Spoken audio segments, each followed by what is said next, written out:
welcome to the Bayesian Conspiracy. I'm Eneasz. I'm Steven Zuber, and today we're joined by nobody. Aww, we're all alone in the Brodsky International Studios. Jess is taking a pilgrimage to rationalist Mecca, and she's in the Bay Area with a friend who used to live out there, and seeing all the cool sights, meeting all the cool people, and leaving us here to, I guess, keep things running while she's out. So I asked her to take a bunch of pictures of Reach for me because I really wanted to know what they do there, how they do it, because I think it'd be cool to have something like that in Denver. I didn't know what Reach was. Okay. So what is Reach? Reach is what does it stand for? Rationalist and Effective Altruism Community Hub. That's what it was. Yeah. So but it's like a community center for all the rational people out there. Yeah, it looks cool. Yeah. One note, nothing against them, but it looks bizarrely cluttered. You guys should fix that. It freaked me out. So it didn't freak me out, but I'm like, why is there like a code on the floor? Come on, people. Okay.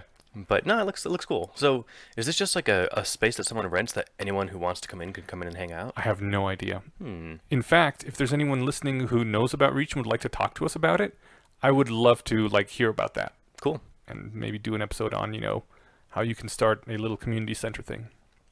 We can ask Jess to ping people while she's out there. We should do that. We should do that. Okay. All right. But since Jess isn't here, we didn't want to do anything huge without her. So we said, let's just finish up that listener feedback we got, because we did still have a bunch of, and it was good. And I am a little bit worried though that we're doing 2 listener feedbacks in a row.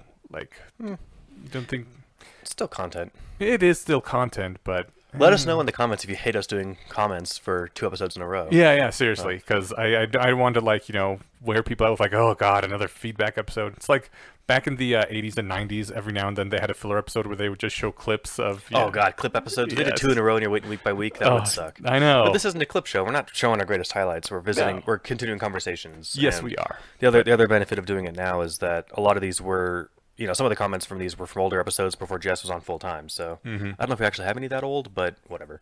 Yeah. We want to dive right in? Yeah, let's do that. And All also, we should try to keep on it better next time. Always have a little bit feedback at the end of an episode so that we don't get up in this backlog up again. Yeah, part of our thing is we start recording a little late, which now at least it's daylight savings and all that, so maybe it'll be less depressing to start recording before dark. Right. And we're mindful of how long it takes to edit, but this one's actually a good quick one. We had a comment from one of our patrons, Tim Sharp.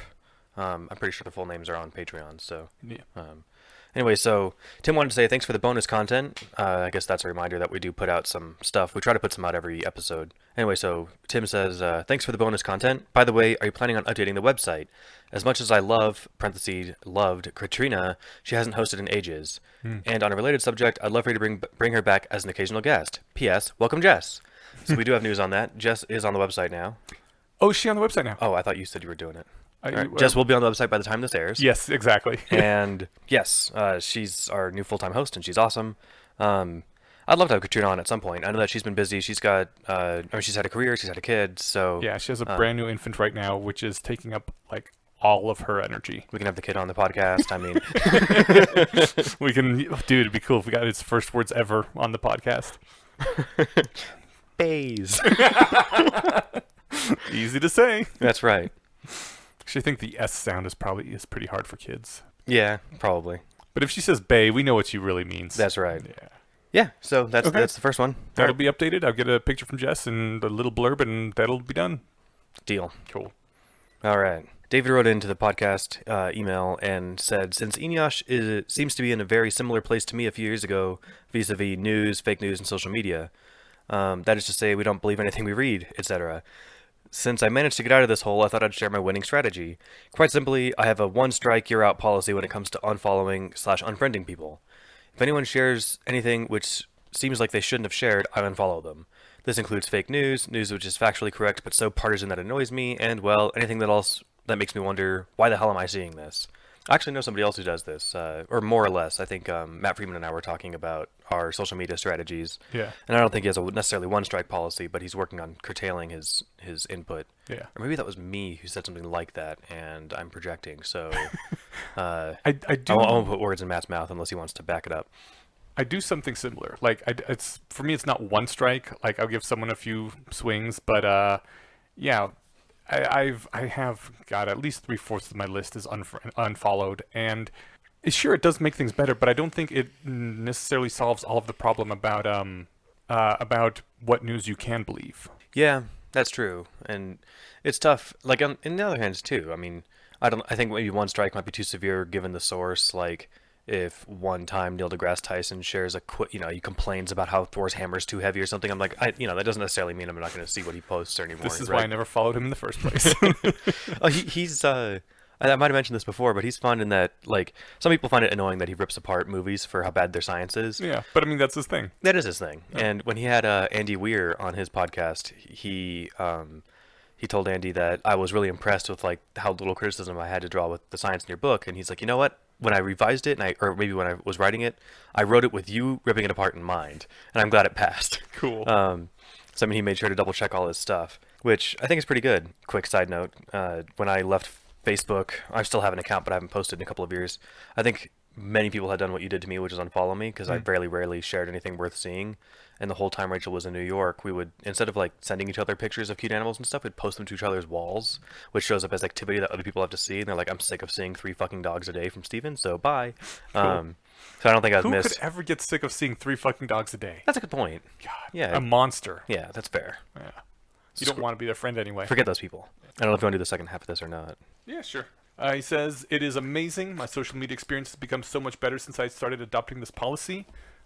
Give some examples, but the key to this was adopting a mindset of the follow button isn't an expression of love or appreciation for this person. It's a statement that I'm willing to give this person instant access to my life to say whatever they want. This is a privilege that I'm very judicious about giving out, and it is no shame to have it taken away. After I adopted this mindset, I unfollowed all the high school friends and distant relatives who were filling my Facebook feed with crap, and the level of stress in my life instantly dropped by half. Yeah, the internet seems like a way to get annoyed. Yeah, and it can be in a different number of varieties, right? It could be your one friend who keeps sharing MAGA memes or something. But I mean, my mom's not even that old. She's not grandma aged, but she's basically, grandma on Facebook meme style that, she'll share like whatever inspirational quote she came across, or like completed this survey, check, whatever bullshit flower or something are you, or whatever. So it's like, it's boring. I love you, Mom, but I'll, like you said, it's not like I don't like you. It's just, I'm not going to let you bug me with this crap all the time. So Yeah. they wrap up by saying that since then, my list of people I follow has dropped to 1/10 of what it was, but my average utils per minute of Facebook time has increased enormously, which I think is doing Facebook right. Yeah.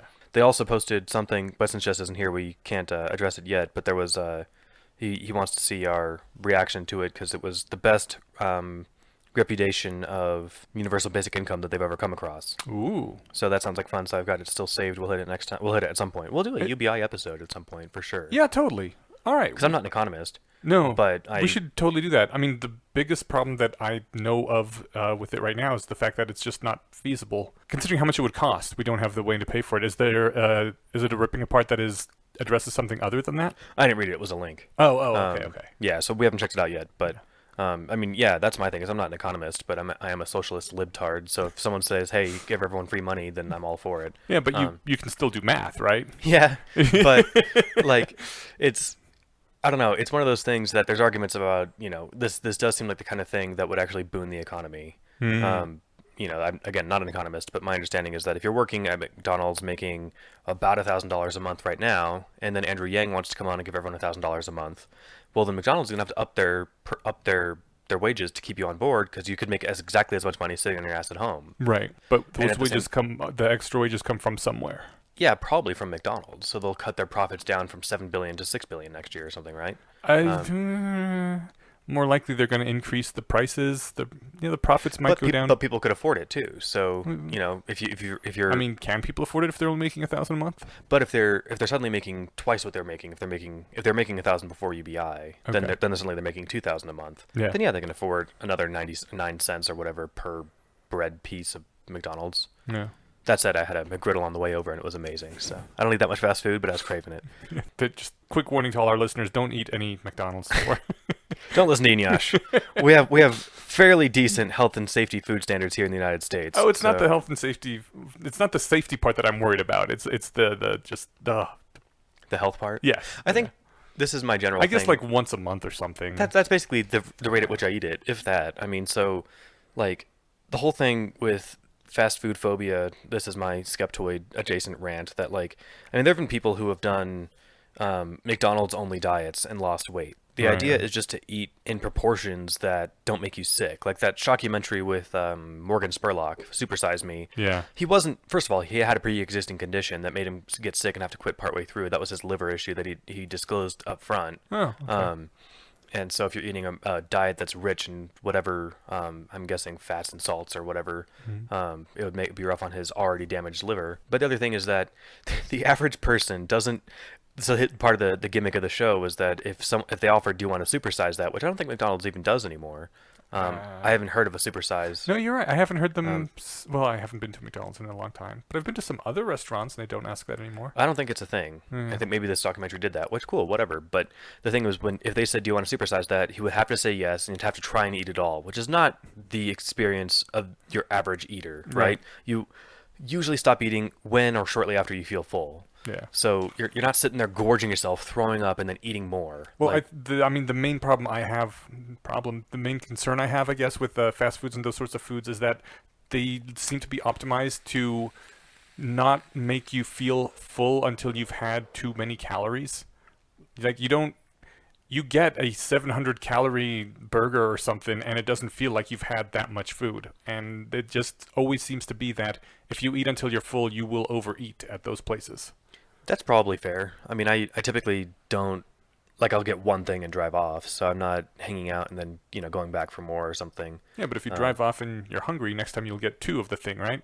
And two of the thing is more calories than you should have. That's a reasonable concern, but from my own experience, I never do that.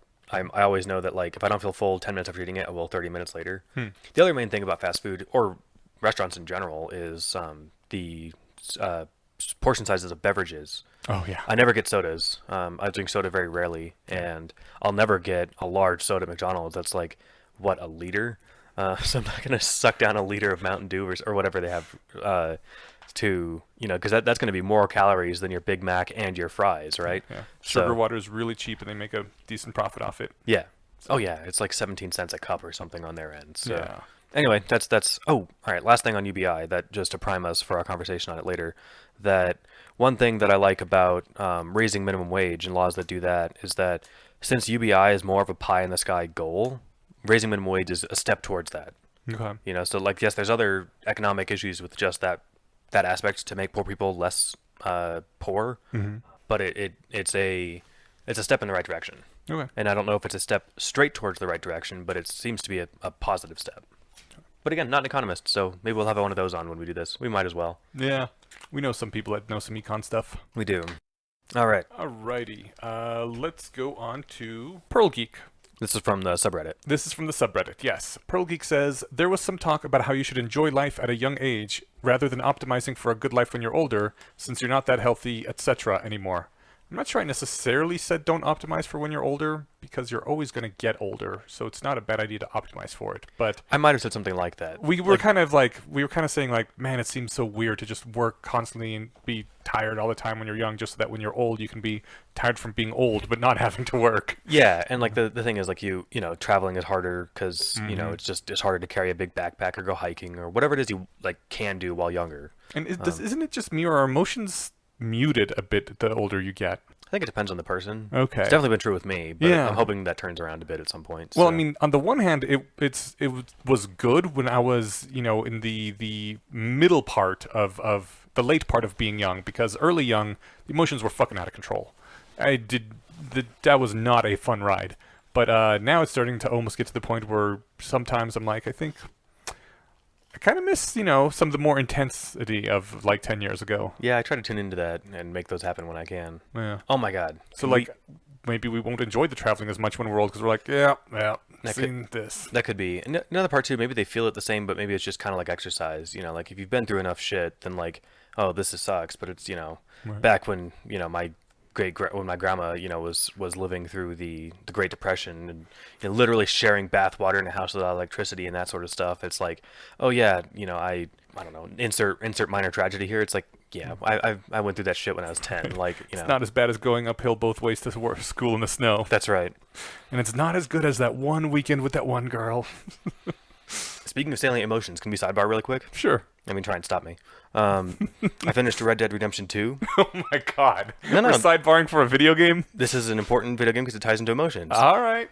I've complained a little bit about the gameplay. It's still kind of clunky. Yeah. But they did a great job, and I'm not going to spoil anything. I mean, not really. They did a great job making you care about all the characters. And so, if you played the first one, you know that you don't start with the full gang from the first game. So you know that they're not all going to make it, probably. Okay. Or at least they're not all around. And, man, at the end, there's, you get this kind of classic from the genre of like the redemption arc for the character. Mm-hmm. Like I used to be this kind of rough and tough, fuck you attitude outlaw. Like they get perspective and actually have things to care about or like want to do better. Mm-hmm. So that really came through really well. Huh. And speaking of salient emotions, man, any game that could make me cry at the death of a virtual horse did something right. Nice. It was so touching. Aww. When I was telling Rachel about it, because I went off, finished it for like 3 hours. And then I was telling her about it. I couldn't even tell her the part about the horse, because it was right after and it was still really fresh. Yeah. But like since I suspected the end was coming, the end of the game, and since this character is not in the first game, which takes place later, I assumed he wasn't going to make it. Okay. And that's not a spoiler because that's just history if you've seen the series. And he might, you don't know. But anyway, in any case, I'm feeding my horse like you've got like all kinds of foods and stuff for if you want like somewhere like good, for whatever.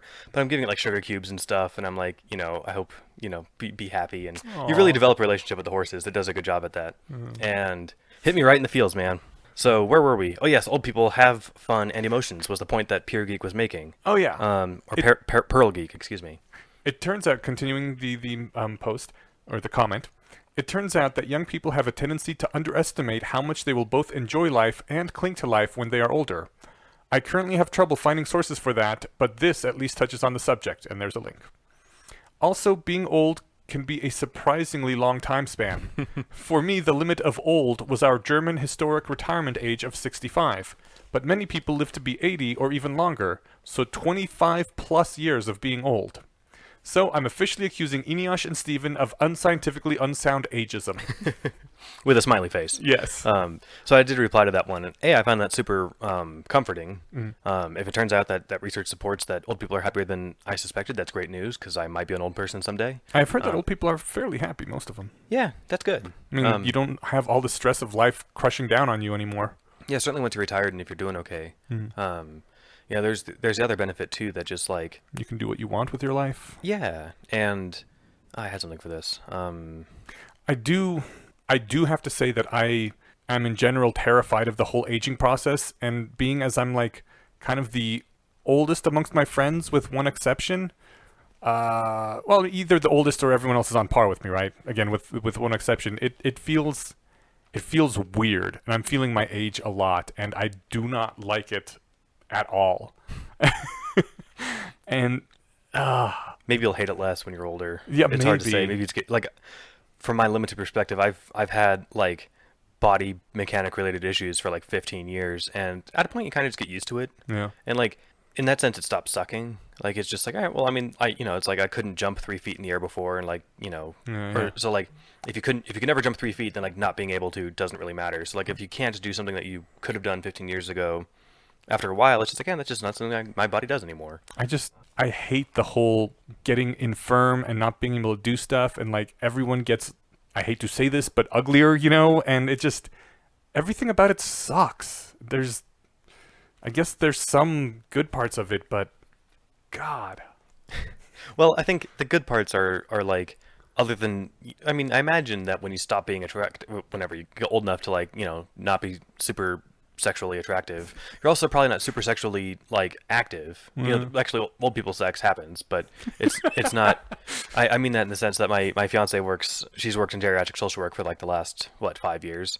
She's always walking in on old people boning. Luckily no, but it does happen. Like STDs can be rampant in nursing homes because these crazy old people are banging. Yeah. And they're like, I don't care, I'm gonna die soon anyway. Basically. Or maybe they just need free condoms. I don't know how it works, but in any case, I think that I don't know. I imagine like the lack of like sexual appeal will probably bug you less than you think, but I'm also still holding out for the fact that we probably won't get old. So I'm hoping. Fingers crossed. Yeah. I guess I was much more hopeful of that when I was younger, and the older I get, the more I'm like, oh God, it's not going to happen in time, is it? I think that's. I wonder if Ray Kurzweil keeps up at night because he keeps moving back when the singularity is going to happen because he keeps missing the deadline. Yeah. I don't know. I mean, we've got decades before this becomes a real thing, right? I mean, my main concern is dying. And yes, you can be old for a very long time. I think I saw today on Reddit that the oldest person alive right now that they know of is 116 years old. But granted, the last 50 years of that must have, well, last 35 years of that must have sucked. Well, maybe the last 20. After being 96? I don't know. In any case, some amount of it is just increasing. I've seen some pretty spry 90-year-olds. It's true. Yeah, I mean, my great-grandpa, he lived until his late 90s, and I mean, we'd go visit their place in the summers, and he'd be like on his roof cleaning gutters and shit in his late 80s. But I wish he wouldn't, because we were there and we could do it. Okay. So, yeah, I mean, people do stuff. I think it's just like, you know that your life's gonna be constrained in some ways, right? So, but at the very least, apparently people are happier than we suspect. So we'll take some solace in that. Kind of like it would suck to become paralyzed, but like I know because I've seen this touted over and over that people who become paralyzed return to their base level of happiness after a few months. So it's weird too, because I was like, when I was young, I was never rebellious, but I always like wanted to be rebellious, I guess. You were a bit rebellious. You left the religion. Oh, not when you were really young. Yeah. Yeah, I don't know. I bought into the whole, don't trust anyone over 30 thing, and now I am over 30, and you're like, listen to me. Right? And I don't know. I never thought I would be this old. I used to really hate old white men because they ruined everything, and now I'm like, That's racist. Basically an old white man now. I guess I've ruined everything. That sounds racist. No, okay, well, yeah. I mean, you can say that this group of people was historically responsible for a lot of problems, but just because you happen to fit those demographics, that's just straight up profiling. It is, and I will say that I was at that age the race/ageist, and didn't think it was a problem. Well, now you got to get over it. I guess so. Yeah. I mean, you can do some transracialism and transageism stuff, which I think is more ridiculous than racism. Yeah, like I think people could be transracial. I'm not sure how you'd be transageal though. There was somebody because I remember seeing. Yeah, the what's her name? Blanking on it. The very bad wizard person's stepmom. Okay. She's one of the intellectual dark web people. Yeah. And she keeps bringing up this example of the person. I think this person's trolling because they want to just, you know, make a fuss, but they want to like change their age. I think they're like in their 50s. They want to change it to like, I'm 35 now. Yeah. Which I'm like, cool, no harm done. You're going to retire when you're 80. Like, fuck you. Sorry, people retire when they're 67, you know? Yeah. But I think that one's harder though, because there was a day you were born and we can measure how many days it's been since then, you know? Yeah, that's fair. But what if you feel a certain age? And some people do mature much later than others. I've been an old man for 10 years. See, right? So, you are transageist in the other direction. Yeah, but I'm not going to change that on paper because there's perks to being certain ages and, whatever. Well, there's also perks to being older. Yeah, if I had money to retire on, I could change my age to whatever age I could collect my non-existent pension at. So, right. In any case, it's good to hear that old people are. I never thought that they were miserable, but there's the concern that like, oh man, I'm not gonna be able to do all the stuff I like. But apparently, like the paralysis thing, that turns out to be less of a concern than I thought it was, and that's super reassuring to me. So, yeah. All right, we've got J Michael 2497 on here on one of the subreddit comments. I think this was it was one a couple episodes ago. Mm-hmm. They had a long post with a bunch of sections, but we pulled one out here on freemium profits, and he says they say again, if you aren't the customer, you're the product. PGO is tracking your location habits. Pokemon Go. Oh, Pokemon Go. Thank you. Pokemon Go is tracking your location habits and monetizing that data, and they are Niantic / Google powered after all. With the association, no, really, bro, we're really not tracking you when you tell us not to, etc. For reals this time. That whole thing of like, oh, we're not tracking you, don't worry about it. Yeah. And the microtransactions are just a nice, easy bonus. Yeah, I know. It's a freemium game. I know exactly what I'm in for. I hadn't considered that. Does Google really need more ways to track us, though? I already tell them everywhere I'm going because I need to know how to get there.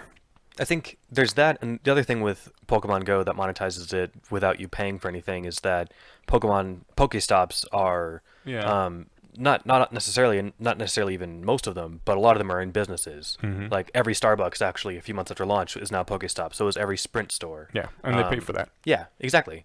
So, that's a thing that happens. It'll draw you to that location. And, hey, while you walked all the way over here for a Pokestop, aren't you thirsty? Why don't you swing in for a Starbucks? Mm-hmm. Yeah, I mean, these things happen. I can't remember what context this was brought up in, but I think this is just an understood an understood effect of the game. Like there are other games. The only other mobile game that I play that has anything like a monetizing aspect is what's it called? Clash of Clans. And that one, there's no tracking because your location doesn't matter, but it heavily incentivizes you to spend real money to get in-game currency to speed up building and stuff. Yeah. Which if you play it right, you never have to do. So I've been playing. But you'll always lose against people that do that. This one doesn't actually do that. Luckily, it's not quite as bad as some of those cool new AAA games where you can pay for an instant win card, like looking at you, Star Wars Battlefront 2. No, I mean, so other people can basically get their bases leveled up faster than you, but you're competing against people at your same level all the time. Oh, okay. And that also increases their level. So it's not like they don't get an unfair advantage other than being able to skip spending 5 years to build their base and they can do it in 2. Okay. Yeah.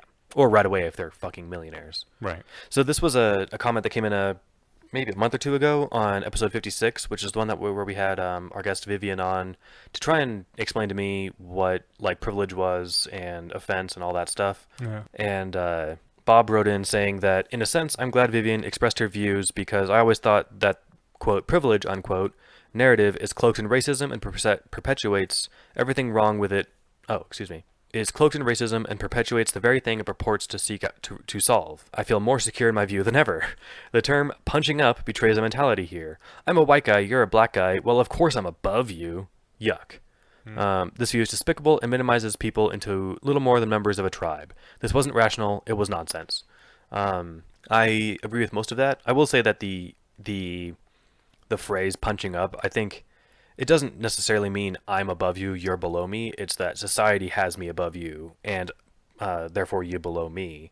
And so it's not necessarily like I'm racist and I'm above you. It's that like because I'm in this class, and that classism is real. Like I hope none of us came off denying anything like that.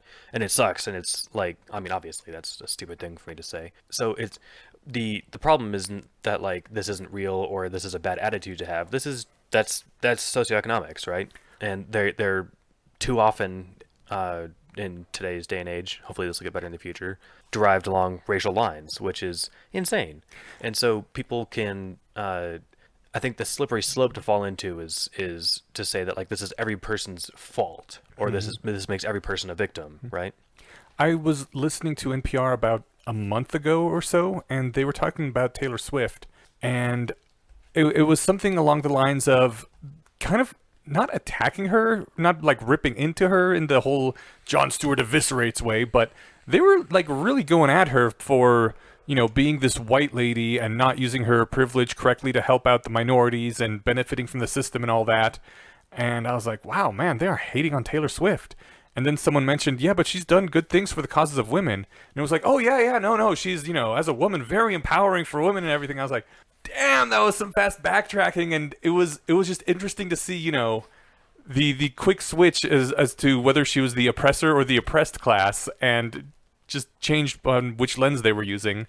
And it sort of shows the fragility of that whole stupid game. Yeah, and also, you know, she's fucking Taylor Swift. Maybe just judge her as a human as opposed to a member of, you know, the whites or a member of the women's. Or the riches or whatever, yeah. Yeah. I don't know what her early life was like. Maybe consider that. I know that right now her life is pretty good because she's super rich and pretty famous. Not to say rich people don't have problems, but right, but they have problems that poor people would love to have. Yes, yeah, they have ways to deal with their problems. Yeah, they can afford therapy. Yeah, and they can afford time off to take it. I think it's interesting. Like might have been an example I brought up during that episode, where like, you know, if somebody I knew who got like beat up or something while somebody called them racial slurs, I'm not going to pause to ask like, oh, well, hold on, what? Can I hold a brown bag to you, see if you're passing white or not? Like that's disgusting. That's madness, right? But it's fun to see people change lenses depending on whether or not they're playing identity politics or tribalism or whatever, right? Yeah. I have a friend of a friend, an acquaintance, I guess, who often cosplays like Jasmine and other people from Arabic areas, and she is, I believe, Syrian? I want to say Syrian, maybe Lebanese. No, I think she's Lebanese. But yeah, they like rip into her because she's fairly light-skinned, into how dare you, this cultural appropriation, taking you mentioned those this before. costumes on. Oh, did I? And then she's like, bitch, I was born in the Middle East. Yeah. And isn't that weird? Like, I mean, I didn't learn about the term brown bagging until a few months ago. What is brown bagging? That's where you take a brown paper bag, okay, right, and hold it up to them and see if they're darker or lighter than the brown bag. Yeah. Which I guess depending on the bag tells whether or not they're passing white or not. And that's like a lot of what like the same card you see pulled out, which is bizarre because this is the same brown bag that that racists will use to determine whether or not you deserve inclusion in our special group. Which it's weird. I mean, my kind of like distant third person perspective on this is like history is always just reactions from the extreme of how it was a couple decades ago, right? Yeah. So like we're in a pendulum swing. And I'm pretty sure we're at like near the top of the swing where like it's not going to get it might get a little weirder, but it's not going to get. This isn't the stasis that they can stay at. Ultra prudish right now. It's really weird. And in some ways not. You know, it's weird. But yeah, I think it'll swing back and do what you know. And obviously it's not a clean metaphor because there's lots of pendulums. I'm sure if we're going to totally torture it. But I don't know if you want to mention this or not. But you had somebody do Padma and Parvati Patil for the Methods of Rationality podcast. Do you want to talk about this? Have I mentioned it before? No, I just didn't know. I was going to mention it, but I didn't know if you wanted to. Oh yeah, go for it. I think it was, because the show was done in segments as it got caught up with the book, and then he'd do like side stories or other short fiction. Somebody wrote in and was like complaining that the person who did Padma and Parvati Patil, when they did their attribution, didn't have a brown person sounding name and did it with an American accent, and they were like, that's super offensive or something. And what it was, so I mean, to set up, when I did the podcast originally, I was doing basically all the voices, certainly all these small parts, because there's over 100 small parts, and I don't know that many people at a level where I can just ask them to do the parts, right? And eventually I got enough fans that people just start sending in lines, so now every part, I think, is done by different people with a few exceptions. But to keep all these characters separate for me, I started doing them like in different funny accents and voices and stuff. I had like the debonair English guy. I had one like old Western cowboy drawl guy.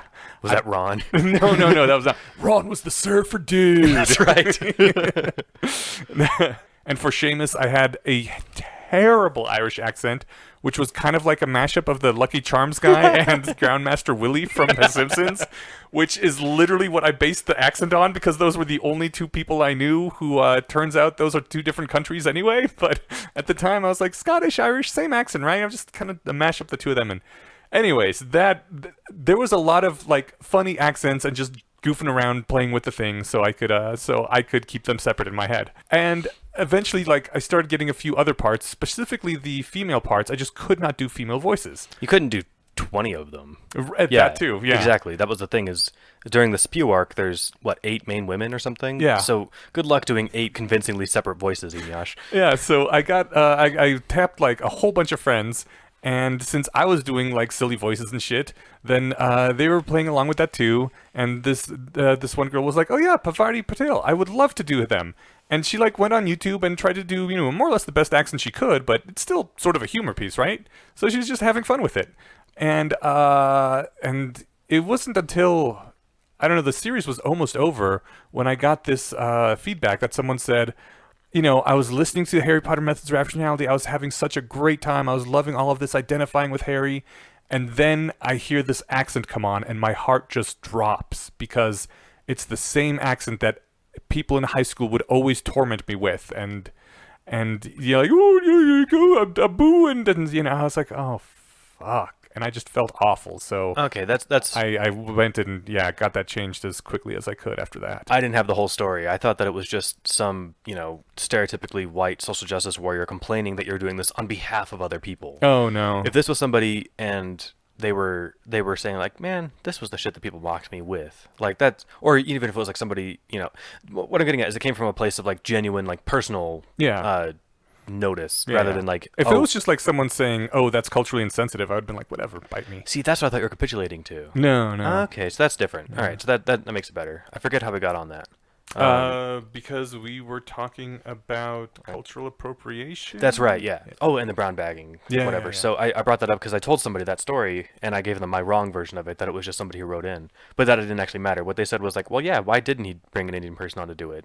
And I was like, because he didn't know any Indian women? Yeah. And what is he going to do? Like, if somebody writes in and gives them a voice, I don't know if you knew this person IRL or not, but if they did, like, what are you going to do? Like, ask them for their 23andMe? Right. Like, Or what if they falsified those documents, or if they lied to you? Like, how much of this background check is really due on you for doing a free podcast? I mean, it's also making the podcast harder, because now I always either try to get someone of the nationality described or ethnicity described, or just change the accent. Like Kokomo in the Crystal Society is described as having a Kenyan accent, and it's like, I like reading it because I can hear it in my head. It sounds kind of like, I don't know, Trevor Noah-ish. I don't think he's from Kenya, because I don't actually, I can't tell the difference between all the accents, but I kind of hear it, like you kind of know the Yeah, totally. Eastern African accent, and I didn't know anyone like that, so I was like, you know what, just do straight American accent, because I don't want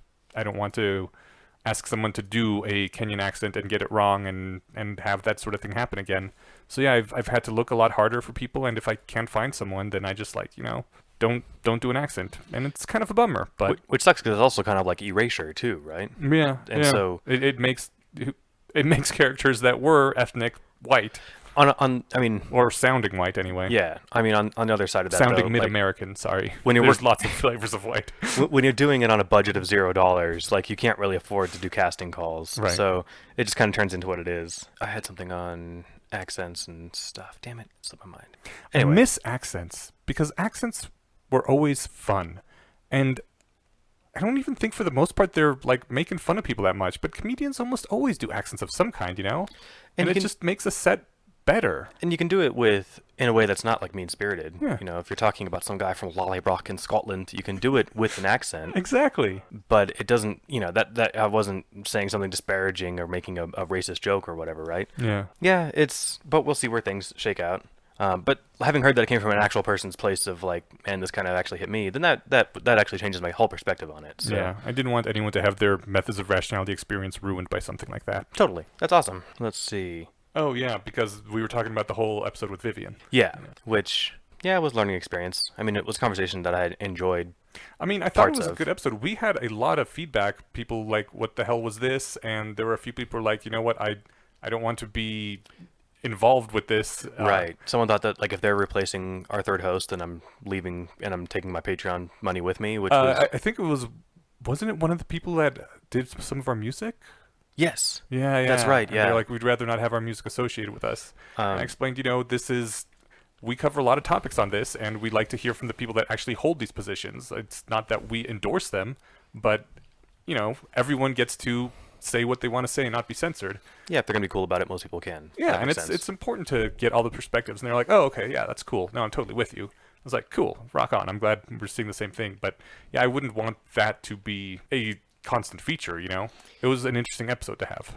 Yeah, I couldn't do that every 2 weeks. Moving on, so this was on the one that we talked about. This is another one from David via email. We did that one on everything fitting into 4 categories, if you squint hard enough. Mm-hmm. And he brought in that Helen Fisher, I know her from her episode on Neil deGrasse Tyson's podcast, and she does like a lot, like love science, like what's actually going on there, the different, phases of love, and neurochemically what's going on there. Oh, love science. I thought you were said? saying she loves science. Oh, who doesn't? Yeah. Yes. No, the science of love. Okay. So he says he thinks he has an answer to why everyone seems to fit into 4 broad categories. It's because most of human personality, is governed by 4 neurotransmitters: dopamine, serotonin, testosterone, and estrogen. This research mostly comes from Dr. Helen Fisher, and he links to a talk that she gave, which we can put in the comments, the Reason Foundation's annual donor weekend. To make a long story very short, her work is the best I found to explain the 4-bucket thing, even though she insists that conceptualizing them as buckets is a mistake. The Hogwarts houses, the Ninja Turtles, the colonial groups from Albion Seed, reproductive strategies, even the 4 conspiracies from Brennan's story: competitive, cooperative, bardic, and Bayesian. Those are the short stories in the sequences. It also pays a lot of rent in anticipated experience. She's used survey data to predict brain scan results from the prevalence for the prevalence of these neurotransmitters and vice versa, unlike, say, the Myers-Briggs, where those predict basically what's your Myers-Briggs whatever personality trait. She's also making money for it with Match.com, which I think she helped found. Or at least she was heavily consulted. I remember that from Tyson's podcast a few years ago. If the market test holds any weight with you. So anyway, hope you found this interesting. I do find that interesting. Yeah. I I would want to read more about it because, again, I'm kind of suspicious of anything falling into four easy categories like that. One of the parables from that thought experiment / exploration was that it's not always neat four buckets. Yeah. There was a PS here that. But that is interesting. I'm interested in hearing more about that. I'll totally listen to her talk at least. Yeah, me too. P.S. I would guess that rationalists are high in testosterone. Do you happen to know the sex ratios of children produced by 2 rationalists? I'd like to register an advanced prediction that it skews pretty strongly male. 60 to 75%, he's guessing. So that's sex ratios of the children produced by 2 rationalists, not how many people are rationalists. What? Do high testosterone people have boys more often? I didn't think so, but maybe they do. I assumed that it was always just a 50-50 shot. I'm not a doctor. Maybe or it is. Close to 50-50, you know? Yeah. Certainly nothing like 60 to 75%. Well, unless testosterone plays a big part, and if rationalists tend to have higher testosterone. I mean, those are 2 assumptions that we both have no data on. You and me personally. I mean, maybe someone does. Yeah. Yeah, and we also don't know the ratios there. 60 to 75, though. That's intense. That'd be interesting. No, but that is cool, and I hope to read some more about it at some point when I have time. Yeah, I want to check that out. I will put that in the notes and ping you again when I find the link and to post it. So, anyway, thanks, David, for that one. Yeah. Oh, this was a really quick one, just from a listener who recently started listening to the show and then binged it all, which is great, from Graham. And they listened to Eneasz's reading of Metropolitan Man and Methods of Rationality when we did the signaling episode way back with... It would have been signaling without Robin Hanson. It was one of the ones before that where we just talked about signaling. Okay. When Katrina mentioned mimicry, where harmless species might imitate a venomous one so that predators will avoid it, like some flies and snakes do. Eneasz pointed out that this seemed like cheating, and nobody mentioned that Professor Quirrell had taught us about one thing. Cheating is what losers call technique, and be worthy of many Quirrell points when successfully executed. Right. So, yes, good catch, and thanks for noticing that one, Graham. All right, next one's on you. Desmond, on a comment on the Cyber Christianity episode, this one actually came from our website, thebayesianconspiracy.com, rather than the Reddit, says, "This episode had me scared for a good while, not at the content of the discussion, but at who I could have been. I was raised Mormon and didn't break into atheism until 6 months into a 2-year Mormon mission trip. Even then, it was a slow process, 2 steps forward, 1 step back. That said, if my slightly younger self had heard about cyber Christianity, I think there's a very good chance I would have bought into it as an excuse to hold on to my beliefs. I like to imagine that I would have eventually shrugged it off, but this could have delayed my deconversion by months or even years. Worse, I'm cringing because I know I would have shared this idea with all my friends as something I believed in, and something they should believe in too. I wonder what it says that a person can be exposed to the same ideas, but the order in which they were exposed to the ideas can send them down different paths. Which is, yeah. I'm curious to hear about whether young Eneasz might have fallen into this trap too. No. Damn it, I was just finishing a drink of water. I was gonna render a prediction that the answer would be no, but can I guess why? Sure. Because it would have been a drastic enough departure from the religion that you were taught that it wouldn't have been an excusable substitute. Like, this wouldn't be something that you can kind of slide in and not go to hell for. You still would have gone to hell if you were still a Jehovah's Witness when you were exposed to this, right? Probably according to official dogma, but if I bought it, then I would be like substituting this in for the belief anyway, right? I always sort of saw this as, I think what Desmond was concerned about, as like a kind of like a reason to stay in the faith, stay in the society, the faith society like as a if whole. I bought into it, I don't think I'd be worried about being sent to hell for being bought into it. I'd be like, oh, so everyone is secretly actually going to get taken out of the matrix, and I will be among them because, and they don't believe it right now, but they're still gonna get taken out of the matrix. So that's awesome. I sort of always just saw the cyber Christianity thing once I learned about it as just like kind of more that slippery apologetics bullshit where it's like, say this when you're talking to somebody who's arguing with you, but then go off and do whatever you want and pretend and just kind of pretend. Okay. If someone really bought into this as their actual religion, that would most of religion is just say this stuff and then go off and be a community together. I don't know. Yeah, but the important part is that you're saying the same stuff as the rest of your community. Yeah. And Then when you're on the debate stage with Richard Dawkins or Christopher Hitchens, you'll make other noises and then go back off to your congregation and make those appropriate noises. So like you'll go to the stage and be like, well, of course God's not like real. He's not standing on a cloud. He's in our hearts. He's a manifestation of all the good that's in the world. Yeah. Then you go right back to your pew on Sunday or to the stand where you talk to the people and say, of course God's real. He really cares about you. Yeah. Which is not what you'll say when being challenged. I sort of thought this was just sort of another bait and switch position. Gotcha. Which it might be by some people, but maybe that's not the point. I think that'd be a really weird bait and switch. I don't think it would be very effective. It seems to me more as the sort of thing you would tell yourself if you wanted to stay in, despite all the evidence you saw. I doubt someone would try to use it as a bait and switch sort of thing. The much more common bait and switch would be something like, yeah, God is just the feeling of love that we feel for all humanity. Gotcha. Yeah. That's fair. So why wouldn't you have bought this as a teenager? Oh, because my main gripe with God was that he was evil. That he, for some reason hated the gays and wanted them all to die and had this abhorrent moral system, and this wouldn't have changed any of that. This doesn't make, just to be clear, that doesn't make God not real. That just makes him an asshole. Right. But that is where I started, and that is what started me down the path. And this would have not arrested that path. That's fair. Yeah. Plus, that rebuke doesn't really land when you're also told that God loves you and loves everything infinitely, right? Yeah. And it's like, he loves me a lot, but he's still like keeps hurting me and keeps torturing people and killing kids and wants gays to be tortured forever. Yeah. Who loves somebody enough to torture them for fucking ever? I know, that's some intense love, man. Yeah, I guess I just don't really understand the true meaning of love. Yeah. So yeah, that's interesting. I think as a kid I wouldn't have found this convincing either. I was never as religious as Eneasz, but to my vague sense of religion, I don't know. I guess I saw The Matrix when it was new, and because I'm super young, that would have been like when I was early teen, maybe 11 or 10, 12-ish. Yeah, it came out in 99. If someone had tried to sell me on the idea that like, no, look, and like if say Bostrom's paper had come out about, simulation theory or something, I don't know. It's hard to say I can't really put together a mental model of my younger self that well. I certainly don't find it the least bit compelling now. And I haven't actually, the most I've looked into Bostrom's simulation argument is like the really short version. He's actually, I think, the most recent guest on Sam Harris's podcast, which I haven't heard yet. So I will see if they go into simulation argument there. They don't. He again gives the really short version. Okay. Well, at the end of the day, it's not convincing to me. Okay. And I think my thing is, well, why is it convincing to you? Let me explain, because the argument that there very well may be more simulations than there are real worlds, or because there's one real world at the top, right? And then it's just turtles the rest of the way down. If that's the case, I guess it's not that I don't necessarily buy into it, it's that I don't think that changes anything.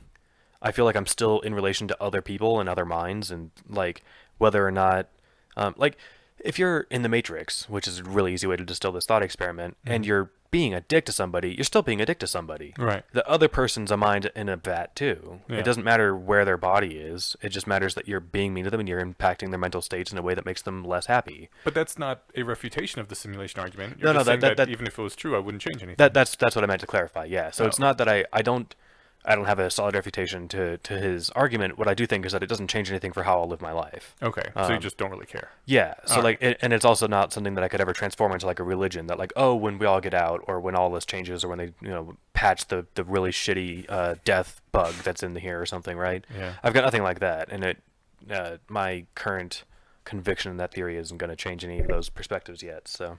Okay. Yeah. All right. Let's grab the next one. Wait. I want to do more data mails because apparently I didn't copy it into the document, which is weird. But I have it up right now. I did at the bottom actually because I bottom. grabbed the one above it too. Oh, okay. Oh wait, no, I didn't. I grabbed another more data mail that was on the atheism episode. So you do that one because that was on Cyber Christianity. Yeah. Yes, it was. Okay, so on the same episode, more data mail on the subreddit says, "I share Eneasz's ability to be easily sniped by these ideas. There's a part of me that's grasping for explanations, and this part seems to find there's somebody watching or something that created your world for a purpose, and they're watching you and judging your behavior to be really compelling. Probably because I'm a social primate. Timeless physics helped solve my issues with meaninglessness in a pointless, quote-unquote, cosmos. Yeah, in the far future, the universe will be a flat smear of cold hydrogen. But if you think of the universe as a timeless object, then past and future and now cease to have objective meaning. The moment when you lost some sleep to help talk a friend through a rough time, that moment is permanently embedded in the universe. It will always be there, right where you left it. It will always have happened. Nothing can take it from you. So what if the moment passes out of living memory? You did a good thing. You had a moment of connection. You mattered in that moment. It's preserved in the causal history of the universal wave function, which is a more indelible substrate than diamond. Which, holy shit. That's great. Yeah, I think for me, that was basically just what I said, but more poetically put. Yeah. I'm kidding. I'm giving myself too much credit. No, but I thought that was beautiful. That I think so too. I thought it was very moving. when there's a beautiful moment, it is forever now part of reality. I did say something much to the same effect, but minus the actual, like, I guess the convincing part of, like, this is actually part of the timeless physics universe. Mm-hmm. My thing was more just like it still matters because it was nice, which is a lot more hoity-toity and a lot less solid than this. Yeah, I like the solidity of. No, I totally of Morgan agree, Mails. and apparently other people did too. Yeah. I think these are the only ever gilded comments I've ever seen on our subreddit. So, or rather, this is the only comment that I've seen gilded, and it was gilded twice. Mm-hmm. So, yeah, that's awesome. I think it's just the idea that, correct me if I'm wrong, if my reading is the same as yours, but I might have used this example or maybe I didn't. But like, if you're in Auschwitz, you're going to be killed next week, and you do a kindness for one of your fellow prisoners, that doesn't go away when you're both killed next week. Yeah. More to the point, with timeless physics, it really doesn't go away. It literally it's doesn't. A forever moment of beauty that's in the universe. Okay, I'm glad that solidity landed. Yeah. Like, to me, when you first gave that analogy, I was like, It kind of does a week but later. They're both still dead, so whatever. No one knows or remembers or anything. But the fact that, I don't know, there's something about it actually being there that makes a difference. That's to me. awesome. Yeah, and that is actually... Like, I even visualize it as a bright color that's just almost trapped in sort of a clear amber thing, just the act being a color in there. I know it's stupid visualization. It's not, it's great. Everyone has their own, but that's how I saw it. No, it's beautiful. I picture it more like time on a... This is embedded in me from as a teenager watching Richard Dawkins's Christmas Day lectures, where he had that cool, like, that big several meter long meter stick and a little beam of light moving across it. I see it as kind of like little bright points where the beam was, right? Yeah. And no, to be clear, Matt, this was a much more beautiful and articulate way of putting it, and it landed harder, and I think that's great. I really liked that one too, so I'm glad it's on there. Yeah, I don't have anything else to, I don't have much of a conversation for that one other than saying I think it's fantastic. Thank you for sharing that. Yeah, man. Relating similarly to that, and another, back to another Modinemail comment, but this was a child comment of another one. On our atheism episode, we had user Calvin321 say that, I consider myself a rationalist theist. Is this necessarily a contradiction? I would think a Bayesian would consider... I'd consider a Bayesian would only consider it unlikely. I think you need to be careful to not prescribe too many mandatory positions to the rationalist label, because that is one definition of fundamentalism. I have found many contrary opinions have merit, like the anti-vax person Jerry Hammond, for instance. I don't know who that is or what they said that has merit, but whatever. Maybe it's some gentle admonishment of like being sure that science is safe or something. I have no idea. It could be something that nice. I kind of made hand gestures reading the first two sentences because it feels like wishy-washy apologetics, and then they go on to link to apologetics later on in the comment chain, so apologetics is, I like how it sounds sorry in the name. It's the branch of like theistic defense, where I don't know why they call it I'm sure there's some great reason that's historical, but in any case it sounds like sorry. But that's apologizing for the fact that our God can't actually provide evidence. And it's the same to me. It's that what I was talking about earlier with that wishy-washy bullshit. Where, and don't get me wrong, I'm not criticizing Calvin or anything. I think people do whatever they want. It sounds like you've got something that works for you, and that's great. But my experience watching apologetic debates was they would say one thing and do another, and they would engage in a lot of really dishonest debate tactics. Straw manning. Here we go. Apologetics from the Greek, meaning speaking in one's defense. Yeah, all right, that's fair enough. This is in defense of theism, but there's this guy, what was his name? Oh, actually, it's the one that you mentioned, or that you put in a link to a video by, Calvin puts in a link to a video, Dr. William Lane Craig. Oh my God. Yeah, who I had seen debates from, and this was the guy, I remember there was like, he did a debate with Sam Harris where Harris pointed out like, that a lot of the characteristics of religiosity, you take away like the religion aspect. If it's one person, it's straight psychosis. And in his opening statement where Harris made that remark, he went on, he elaborated at length that like, I'm not saying religious people are psychotic. I'm not saying that there's even a parallel other than the fact that, basically, I think he used the example of like, if you're praying to God and you're talking to him every night and you hear him talk back to you, you're religious. If you're talking to Michael Jackson or Elvis or somebody, you're crazy. And then, Craig comes back and he's like, well, I certainly wouldn't think my esteemed colleagues here at the university hosting us are psychotic, which is exactly not what Harris said. So it's that weird, it's super dishonest debate tactics. Maybe he's got some things worth hearing, but I only saw him in the context of a debate. When I was big into atheism, I saw a bunch of things with him, and he's just typical apologist. I was trying to be generous, Okay. but yeah, only because I actually didn't know. But yeah, I mean, I got the impression that he didn't have. I mean, he definitely didn't argue with integrity. Like I said, I mean, this wasn't even as disingenuous as like misquoting somebody like from a book and then publishing an article about how you're a wrong quote or something. This was like he was right there. He just said it. In fact, I think Harris's rebuttal was like, I didn't say that our colleagues here were psychotic. I guess I'll let the YouTube video sort that out. Like this was recorded 30 seconds ago. So in any case, Martinelli replied to that comment about would a Bayesian consider. A Bayesian should only consider it unlikely, not impossible, and that don't prescribe too many mandatory positions to the rationalist label, because that's how you get. That's one definition of fundamentalism. I think we've talked a bit about. Maybe we'll talk about how that's not fundamentalism. In one sentence that I can think of right away, it's the difference is that like these aren't unchallengeable tenets of the faith. This isn't things you have to believe on insufficient evidence to get into the club. These are things that are more or less settled, but they're always open for discussion. Like rationalists tends to be anti-death, but if you find a deathist rationalist and they're arguing in good faith and they're not strawmanning, well, they'll probably be a good conversationalist. You know what I mean? I hate to go down this track because we're just going back to the same old atheist debates that are all so bored of now, but it's just basic special pleading. No one ever says, I would only consider it highly unlikely that apples will start falling up into the sky tomorrow.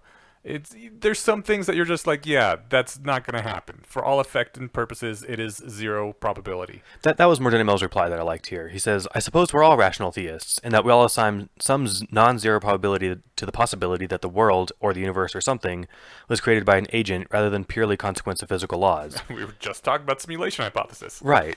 But I wouldn't say I'm a theist because I apportion so little probability to mass to that hypothesis. So like that's the thing is like maybe this time when I drop my phone it'll go up, and is it logically impossible? No. Therefore, should I assign real probability to it? I don't want to break my phone. Right? So I'm not going to drop it. Eliezer has this post in the sequences about the lottery where some people talk about like how the lottery at least like gives people some hope for a while, which is one of the good things about it. And he said, okay, sure, but if you're being rational about things, you should portion out an amount of hope equal to your chances of winning, which is physically impossible because a human cannot devote less than one neuron to hoping something. Right. And I feel the same way. The chances of God are so close to zero that I cannot subdivide a single neuron into giving it that amount of probability. So, no. No, yeah, I think I used the example that I gave my old coworkers when somehow God came up like the first time we hung out. And I thought about how I was going to answer because I didn't know what their stance was. And I had said I put God in the same mental category that I put unicorns in. I haven't seen one. I don't expect to see one. I'd be extremely surprised to see one. God is probably actually less because seeing a unicorn wouldn't blow my model of the universe out of the water. Right. But it's also, this is kind of like a reverse apologetics point, and then an apologist can make a counter argument. But like, it's not clear what would even convince me. I've thought about this a bit and then stopped 10 years ago because I got bored of atheism. But like, oh well, what if somebody came down and they could fly? And like Harris uses the example. It's like, what if Jesus landed on the White House lawn tomorrow? And it's like, look, there he is. There's his magic powers. That's all it would take. I don't know if Harris has considered that. Like, what would be more likely, that's the returned son of the creator of the universe who has DNA and whatever, he's a son and not just like this thing, but and that the universe was created, whatever, 10,000 years ago, and it's all a trick, hereditary DNA is a myth, or whatever, all that stuff that we thought we understood is all false, or that this is aliens playing a trick on us, or that we're in a simulation and they're like, hey, someone hacked God mode. Or that Someone he's just found a really clever magician. right. I did hear, this isn't original to me, so I wish I could give credit to who said it, but I did have someone point out that if God were to actually come down and make me omniscient so that I knew everything, that would be, then I would also know that he exists, and so that's one way I could be convinced. Yeah, I mean, I wonder then. I mean, if you were to take a little DMT, you might think you had that state of mind, right? It's true, but it goes away after the DMT wears off. Yeah, I suppose. But I mean, you could literally, if people report the experience of like going somewhere and talking to intelligent agents when they're on DMT for like 15 minutes, right? And if he's like, hey, you're here, here's omniscience, and you're like, God! And then you come back and it's like, guys, I saw it, I had it all. Like that's not a real experience. Or, excuse No. me, that's a quote real experience, but that's not a real epiphany. No, well, that's Right. also not real omniscience. Yeah, but yeah, I suppose. But I don't know. I would put real omniscience maybe in this. Like I guess if it was real omniscience, I would know it wasn't a trick omniscience. Right. So I guess that's the rub there. Okay, so solved. So Martina Mail says, I wouldn't say I'm a theist because I apportion so little probability mass to that hypothesis. If you're claiming that the words rational and Bayesian and implying that as a Bayesian rationalist you were also a theist, then you need to have some really extraordinary evidence in favor of theism. If the rationalist label means anything at all, it means that you can't just believe things that you find convenient or aesthetically appealing to believe and continue to use the label. Yeah. I think that's fair. And, I'm not gatekeeping rationalism. There's probably somewhere out there a handful of like sincerely devout cyber rationalists. And As the elder conspirator here, I will gladly take on the burden of gatekeeping rationalism for us. fair enough. And I'm tempted to too. I'm torn between being politically expedient and not being a dick. I mean, I appreciate your comment, Calvin. I think it's thoughtful. I don't think like people should necessarily be excluded because being around rationalists helps people to become more rational. Yeah. So we've had people before who are into things that I consider woo, basically, like magic, and I think we've had a theist before, and sure, I'll still hang out with them. I'm not gonna shun anyone. I don't think the label is. I don't think you can really be a rationalist theist. But on the other hand, I'm not gonna like kick you out of the community just for that. I'm like, yeah, if you aren't abusing anyone and you're trying to use your rationality, stay, and eventually you'll probably come around. Yeah, and I think. And if not, whatever, you do you.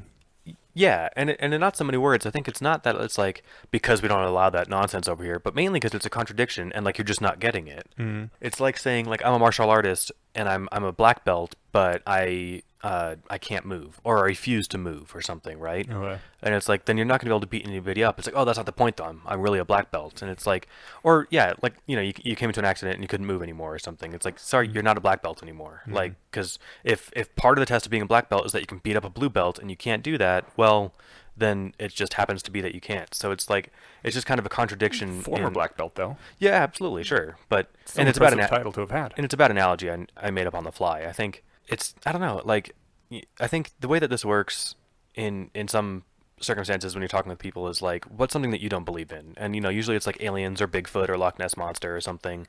And maybe an apologist would be willing to say, well, I assign a non-zero, non-negligible probability to all of those. I would ask someone who's Christian, what's a Hindu god that you do believe in? Right. That's actually a good point. Yeah. And I don't know, and my impression from... And if they can't name one Hindu god that they do actually believe in, I'll be like, that's the same level of belief that I ascribe to your god. I like it. And it could be that a truly introspective apologist would say, I believe in all of them or something. But that almost sounds like a cop-out too. Yeah, maybe. At that point, you don't really have any religion. Yeah, if you believe in all of them... You're just a spiritual hippie. And, hey, you can be a spiritual hippie-ish, but it's some one of the those best things. people are spiritual hippies, Yeah. They tend to be really nice. Some of my best friends are spiritually hippies. Oh my god, I just said that, didn't I? I didn't say my best friends. That's right, I just said some best people. Yeah. Yeah, no, I think it's just like, you wouldn't consider somebody a scientist if they didn't believe in DNA. Like, not just they challenged Mendelian inheritance or evolution or something. Although I think that would be a good disqualifier. I mean, you could be like, I don't know, geologist or some kind of high energy physics or something, and not necessarily know anything about DNA, and be like, yeah, I don't believe in that. Sounds weird to me. Let's say you can't be a biologist if you don't believe in DNA. Okay, yeah. Yeah, so that's like this, right? Except this isn't like a dogma. Mm-hmm. DNA isn't a prescribed belief that you're told you have to accept to become a biologist. It's just like if you look at biology, that's the conclusion that you can't help but find. Right. And if you find something else and you've got really good evidence for it, publish a paper, get your Nobel Prize. Like if you overthrow DNA, if it turns out that DNA isn't real and we've just been tricked for the last 60 years, that'd be super weird, right?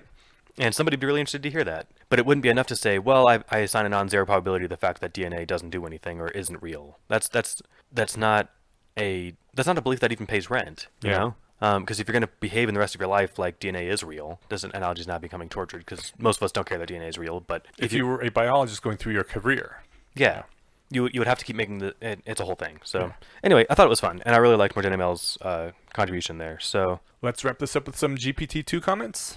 Yeah, sure. I'm very ill-equipped to handle all the good ones, but I'll do my best. So okay.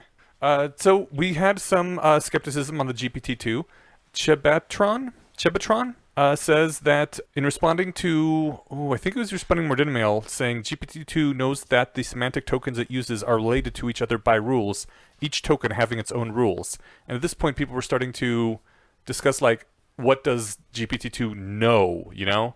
And Chebatron says, I highly doubt GPT-2 has any representation of semantics in its model. You're correct about relation rules, but what are those rules? You construct English text using grammar rules. You're also using vocabulary as a mapping between concepts and specific words. You have a personal style. For GPT-2, those rules are, after this word, the most likely one to go to is this other word. I'm sorry to disappoint you, but GPT-2 is just a buffed-up Markov chain generator. It has a decent look behind buffer and takes into account lots of values, not just the last one, but in its essence, it's just that. Don't take this as me being dismissive. GPT-2 is very impressive for what it is, but it doesn't bring us closer to AGI in any meaningful way. It demonstrates that neural nets can scale. It's good for all sorts of expert systems dealing with highly specific tasks, but it's not a missing piece for AGI. I think that's a good comment. I think, I guess it doesn't bring us closer to artificial general intelligence in a meaningful way. I think I agree with that. What it does bring us closer to is, you can have a conversation with a robot about a book. Not yet, but we're getting close, right? Yeah. If you could have an actual conversation, that would be intelligence. You know what? And I take that back, actually. GPT-2 doesn't seem to get us closer to being able to have... I don't understand it well enough to say whether or not if GPT-2 or if GPT-5, if we could have a conversation about The Lord of the Rings with it, where it could teach me something I didn't know, other than like a passage I missed or something. Because I don't think it doesn't work on a holistic understanding of the if I was talking Lord of the Rings, of the trilogy, right? Right. It works on like word distributions and how often I see these things with this things. Yeah. So I don't even think GPT-5 in my... I'm sure that's 2 is even like the second version of this. I'm sure I'm just torturing the hell out of this. I don't think that version 5.0 will be able to like challenge Stephen Colbert on like thoughtful insightfulness on Lord of the Rings. And I used him because he's a big nerd with this. Yeah. So well, I mean, it could probably, I would say, certainly challenge him on trivia about like who's related to who and how. I think there's a difference between trivia and like thoughtful analysis, though. I agree with the second part that there's a difference between those two things. But does it even have a real running memory of like, our what's the daughter's name? The daughter elf that... Erwin? Erwin, or Eowyn. Eowyn, you're right. No, wait, Eowyn was the Rohan guy. My bad. No, that's Eomer. Who cares? Too many names. The elf daughter. If Liv Tyler is oh my God! You know an actress's name? Yeah, I know, right? That's crazy. Because she was related to the guy from Aerosmith. Yeah. Is his daughter? Yeah, actually, I think that it wasn't. They weren't even raised together. It was like he had her with a groupie.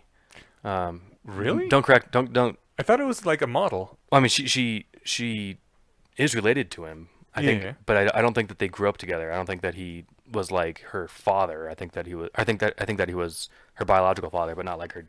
In Yondu's words, he was their father, but not her daddy. In the timeless words of Yondu from Guardians of the Galaxy 2. It was Arwen, the name of the That's right, yeah. elf. In any case, if you find out if my trivia is right, but then if Agent Smith's daughter was Arwen, or Elrond, I don't know who that guy's name is, then... Yeah, she was the daughter of a model and singer, which makes me think it wasn't just some random groupie, because generally... Oh, huh. Yeah, she named her after... Her last name was after Todd Rundgren, who was... She's claiming that Todd Rundgren was the biological father. Dun, dun, dun. At age 10 or 11, Liv met Steven Tyler and figured out he was her father. Okay, yeah. And now we all know more about Liv Tyler than we ever thought we would before we started this podcast. So, well, you already knew this, apparently. I just didn't know it. I don't know if it counts... funny. I don't know if this counts as knowledge because I wasn't really sure. But, okay. Yeah, so what this is my long way of getting to. I don't know if GPT-2 knows that Arwen is Elrond's daughter. I mean, Right. it certainly knows. It knows that those go together sometimes, but Uh-huh. like I think it would be easy enough to be like it There's some concept of a daughter is a relationship. doesn't have concepts. It just has word mappings. Yeah, but So what I'm getting at is I don't know if this would be enough. I don't think that this kind of neural net is the thing that would engage you in a good conversation about this. it wouldn't know what a daughter is in the real world, but it knows that how the words daughter, father, and all those are related in terms of words. I guess I was just curious if it would be It if you'd knows ever that like a daughter is a thing that comes from a father and a mother. I guess maybe I wasn't sure if like GPT-2 ever had like probabilistic estimates where it could be like no, I like if I challenged it and it's like no, it was actually someone else's. They're like no, I'm pretty sure. And I I'm don't know not if even GPT-2 sure- has that kind of like insight into its own probability distributions, or if that's even how it works. No, you're right. I mean, we shouldn't use the word no because there's a lot of implicit assumptions with the word no right now. Right. But we have maps of concepts in our brains that cover a lot of things. But I And think our- GPT-2's maps of concepts are just a lot thinner And and I think- only work on words. And I guess what I was getting at is that my impression was that it didn't quite work in a way that like if I challenged it, if it could say I'm pretty sure that this is the case. I mean, it might be able to give me text examples or something, but it couldn't say really I read this and I gave it like a 99% confidence level that this was the case. Right. I think it's just like I saw the word Arwen, Elrond, and daughter together a lot. Yeah. Yeah, I don't know much else. I think I kind of lost myself. I was agreeing with what Chevatron was saying. That this isn't AGI stuff. And then I was briefly thinking for a while that this might be, hey, I can have a cool conversation with a robot about a book. But then I walked it back on that and said, wait, no, I don't think that this is that either. Yeah. This is something that it can give me very often accurate trivia about the book. Right. It certainly couldn't have a conversation with you about it. Cool. Mordina Mail responds, or not responds, but Mordina Mail has a counterpoint. For me, Alpha Star and GPT-2 were a 1-2 punch that made me much more concerned than I had been and moved my AI timetables up slightly. Before now, it wasn't obvious that StarCraft 2 is a game that can be played superhumanly well without anything that looks like long-term planning or counterfactual reasoning. The way humans play relies on a combination of past experience, narrow skills, and what-if mental simulations of the opponent. Building a superhuman StarCraft 2 agent out of nothing more than LSTM, which is short for Long Short-Term Memory, nothing more than long short-term memory units indicates that you can completely do away with planning even when the action space is very large, even when the state space is very large, even when the possibilities are combinatorially enormous. Yes, humans can get good at StarCraft 2 with much less than 200 years of time played, although those humans are usually studying the replays of older masters to bootstrap. But I think it's worthwhile to focus on the inverse of this observation, that a sophisticated problem domain which looks like it ought to require planning and model-based counterfactual reasoning actually requires no such thing.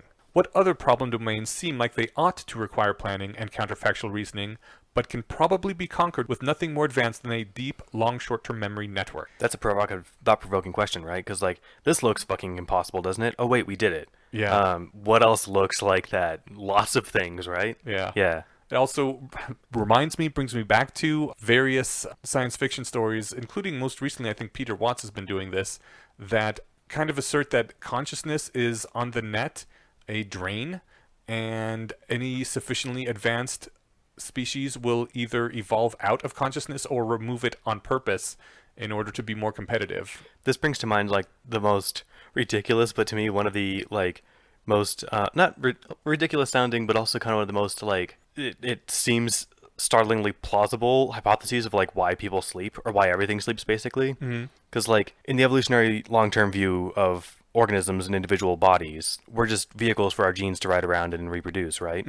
Well, we only need to be like awake long enough to do that, and the rest of the time we should just be doing nothing and staying safe Conserve energy. to conserve energy and to stay safe while we then like go out, reproduce, and then return to that state. So like sleeping is more the natural state there, and so in that sense consciousness is like, other than the fact that I guess sleeping is also beneficial or whatever, but I thought that was kind of like hauntingly compelling. Yeah, and now he's saying basically the same thing. It looks like long-term planning and consciousness isn't that important for solving a lot of things that we used to think it was important for. I mean, people were making that argument about driving 10 years ago, and like now we know robot driving is a solved problem.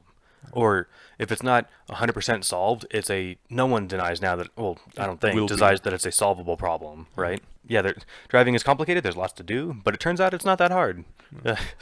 Or it is that hard, but we can solve it with right. brute force. That's what I mean, yeah. It's not intractably hard for a robot to do. Yeah. More Mill continues, and now we have GPT-2. People keep calling it a language model. It is obviously more than a language model. It is a concept model. It clearly has a complex web of understanding of conceptual relationships. It knows that water is wet, that wet things are slippery, that slippery things make people fall, etc. It knows, quote unquote, and again we're using that word, this abstractly and without the kind of concrete reference that you and I have access to, but I would argue that it still counts as knowledge and conceptual understanding.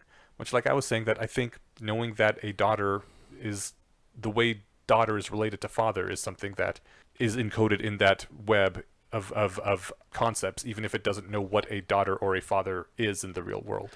Yeah, see, I guess my understanding of GPT-2 isn't sufficient because I didn't spend a lot of time researching it, and I get the impression that there's a lot of groundwork I have to cover to get my head around it, but I was thinking that it was more like a well-calibrated, a very strongly calibrated, like, text prediction, in my understanding, which I think very well may be wrong, but if it's right, it doesn't have, like, a confidence node that it's like, I'm pretty sure of this, it just has the next word, and maybe some of the previous ones. But anyway, go on, yeah.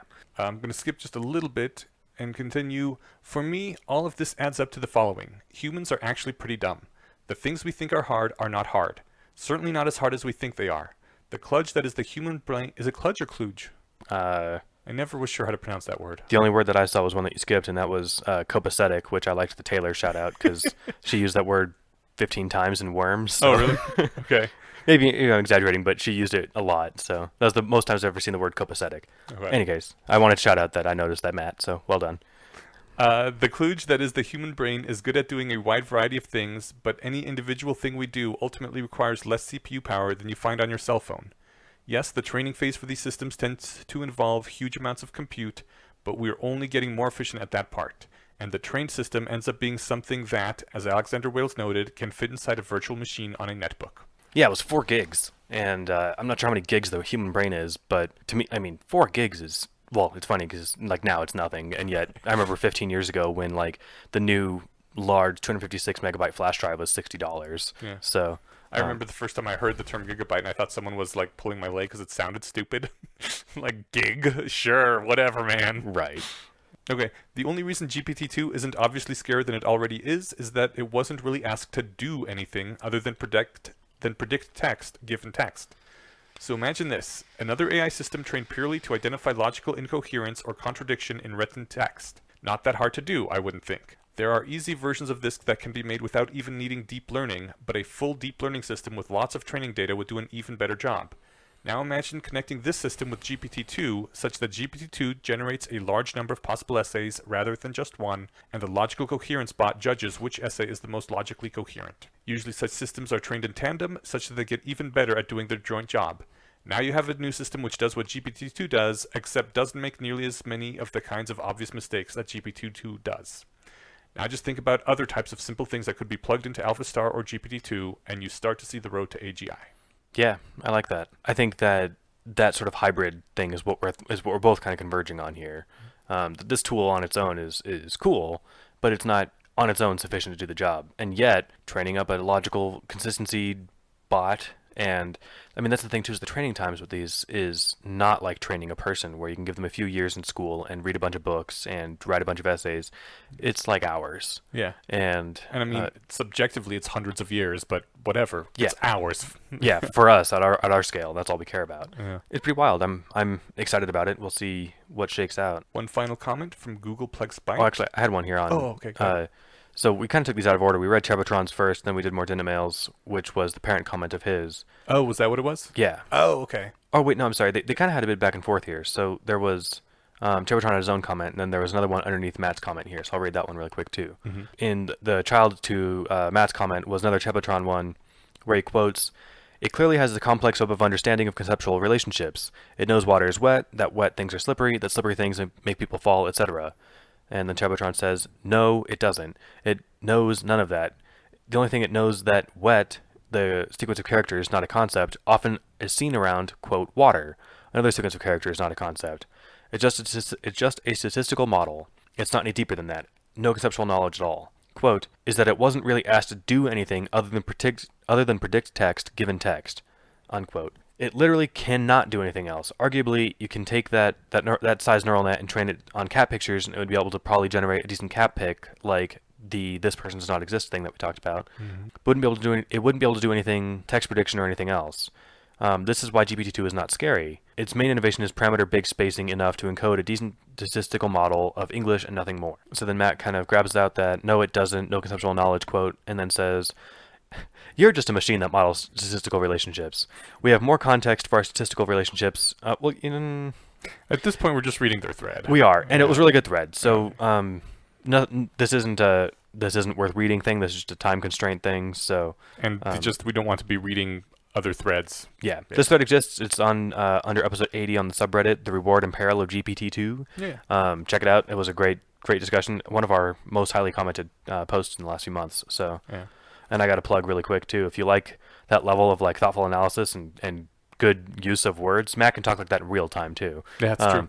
So I once again want to plug the We've Got Worm and We've Got Ward podcasts, as well as the Doofcast episodes of, well, all of them, but they're good with or without Matt too. But Matt and Scott discuss Worm and Ward, a great web serial fiction. If you haven't read it, I strongly recommend it, in just that that poignant and deep and like thoughtful analysis. And what's great too is that Wild Bill is playing at the same level, the author. Mm-hmm. Like everything that he's doing is clearly on purpose, and that's the sort of stuff that, like, I could write like a short story with like a beginning, middle, and end, and it would be like, yep, things happened, and it told the little thing I wanted it to. Yeah. I could never put in, like, without some serious time, and it would suck for me to do it, like symbolism and like implied meanings and this and that. Like I don't have that.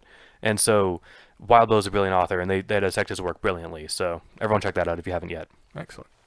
To wrap up the GPT-2, and I think also this episode, Googleplex Byte says, "I'm saying that given enough data and computing power, GPT-2 could understand abstract mathematics as well as a mathematician does. Abstract mathematics doesn't require any reference to the physical universe, so GPT-2 would have every tool it needs to understand it as well as a mathematician can."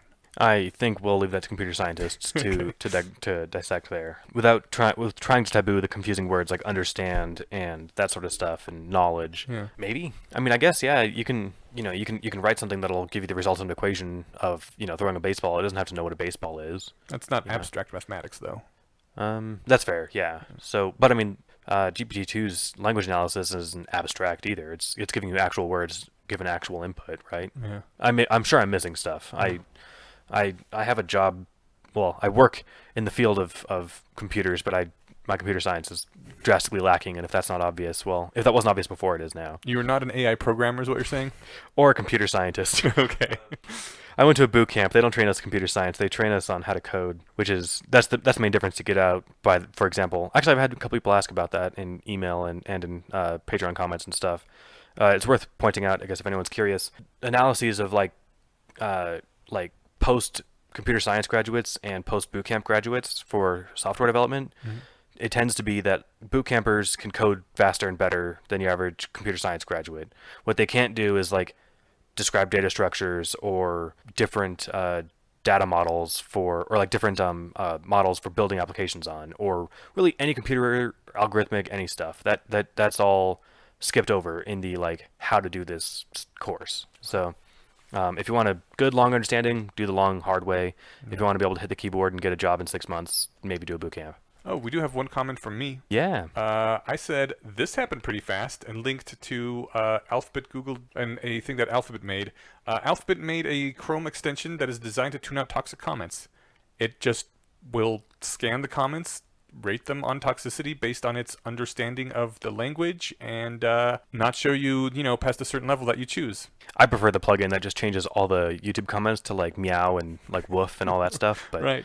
But that was pretty fucking impressive, that like it could in some way have a rating of toxicity based on reading a comment and I wonder show them or not. I wonder what like the success overlap is with like something this complicated for that Chrome extension versus one that just like has like a list of keywords, like I don't know, right? They're probably a bunch of profanity and just cuts those out too. Yeah. I bet that one just gets like 80% of the same ones this one gets. I would assume. But that's really cool, and this one's actually done the hard way, which is really cool. I'd be curious to see, and this is a link that I haven't read yet. So if you're having a discussion about toxicity in general, or about like the content that's there or something, if that would also get flagged, like probably. I would imagine not. I mean, I imagine if you keep using the word cunt and fag, you're going to get flagged no matter what, right? Yeah, Well, I mean, that's where a traditional flagger would totally get it. Yeah. This thing is supposed to, like, judge tone, though. All right, I'm going to click this. I'm going to see if I can play around with it and see what we get out of it later. Yeah. So that's it for listener feedback. We did have a comment here, or something that you put in here from Julia Galev's Facebook. Do you want to do that really quick, too? No. All right, we'll save that one, because that one's not time sensitive, and as far as I know, she doesn't listen to the podcast. Yeah. Or at least she hasn't listened to my requests to have her on the podcast, so... Alrighty, shall we move on to the less wrong posts? Yeah, let's... It feels really weird doing the less wrong posts without Jess here. We can skip them and talk about other stuff, or we can knock them out really quick. It's up to you. We should do them. All right, we'll trudge on, and we'll acknowledge up front that these won't be as much fun without her. Yeah. So we had 3 posts this week, or this episode rather, because they were kind of short, and I felt like they kind of tied into each other. Let's see. So the first one was, knowing about biases can hurt people, and my one sentence read on this is like, basically, if all you have is the knowledge that biases exist and how to identify them, it can be a double-edged sword, where I think he uses the word sophisticated arguer here. This is like somebody who knows... Let's not do the sophisticated arguer yet. All right, that's fine. Okay. But this is kind of like akin to like knowing logical fallacies, but not practicing not using them. Yeah. Right. So you can point out slippery slopes and false dichotomies with your opponents, but like you're not paying attention to your own words. Right. That can happen with biases too. Yeah. You always apply them to other people and be like, oh, this is where you're doing wrong, and you don't look at your own arguments the same way. Yeah. Which just makes you get more and more entrenched in the viewpoint you already hold. Especially if you never really accept the fact that like you're doing that, and then you find yourself winning all these arguments, and you're like, I must be right. It can be definitely a vicious feedback cycle. Yeah. It starts off with a fun little story of, once upon a time, I tried to tell my mother about the problem of expert calibration, saying, quote, so when an expert says they're 99% confident, it only happens about 70% of the time, unquote. Then there was a pause, as suddenly I realized I was speaking to my mother, and I hastily added, of course you've got to make sure to apply that skepticism even-handedly, including to yourself, rather than just using it to argue against anything you disagree with. And, as my mother said, are you kidding? I can use this all the time. It's great.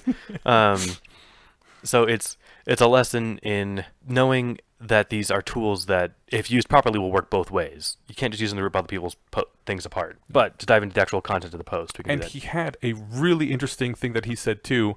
Do you think you are helping these people who are sophisticated in this way? Do you think you're making them more effective rationalists if you just gave them these lists of biases? And I was like, wow, I hate ever being in a position of saying that more knowledge makes people worse off, right? So I don't want to say that, but it sounds almost like, in this case, it is. It's not, yeah. And it does run against that grain of like, why should knowledge hurt? But this is knowledge that's... If you just gave them that, you're not making them a more effective rationalist. You're making them more effective at fooling themselves, which is the opposite of what we want. Right, because for some reason, I'm not a car person, but all my analogies involve cars. If I taught you how the go pedal works and not the brake, are you a better driver than you were before? Right. Or probably not. Right. I mean, I guess a little. You can do one thing with the car. Are you a safer driver? Absolutely not.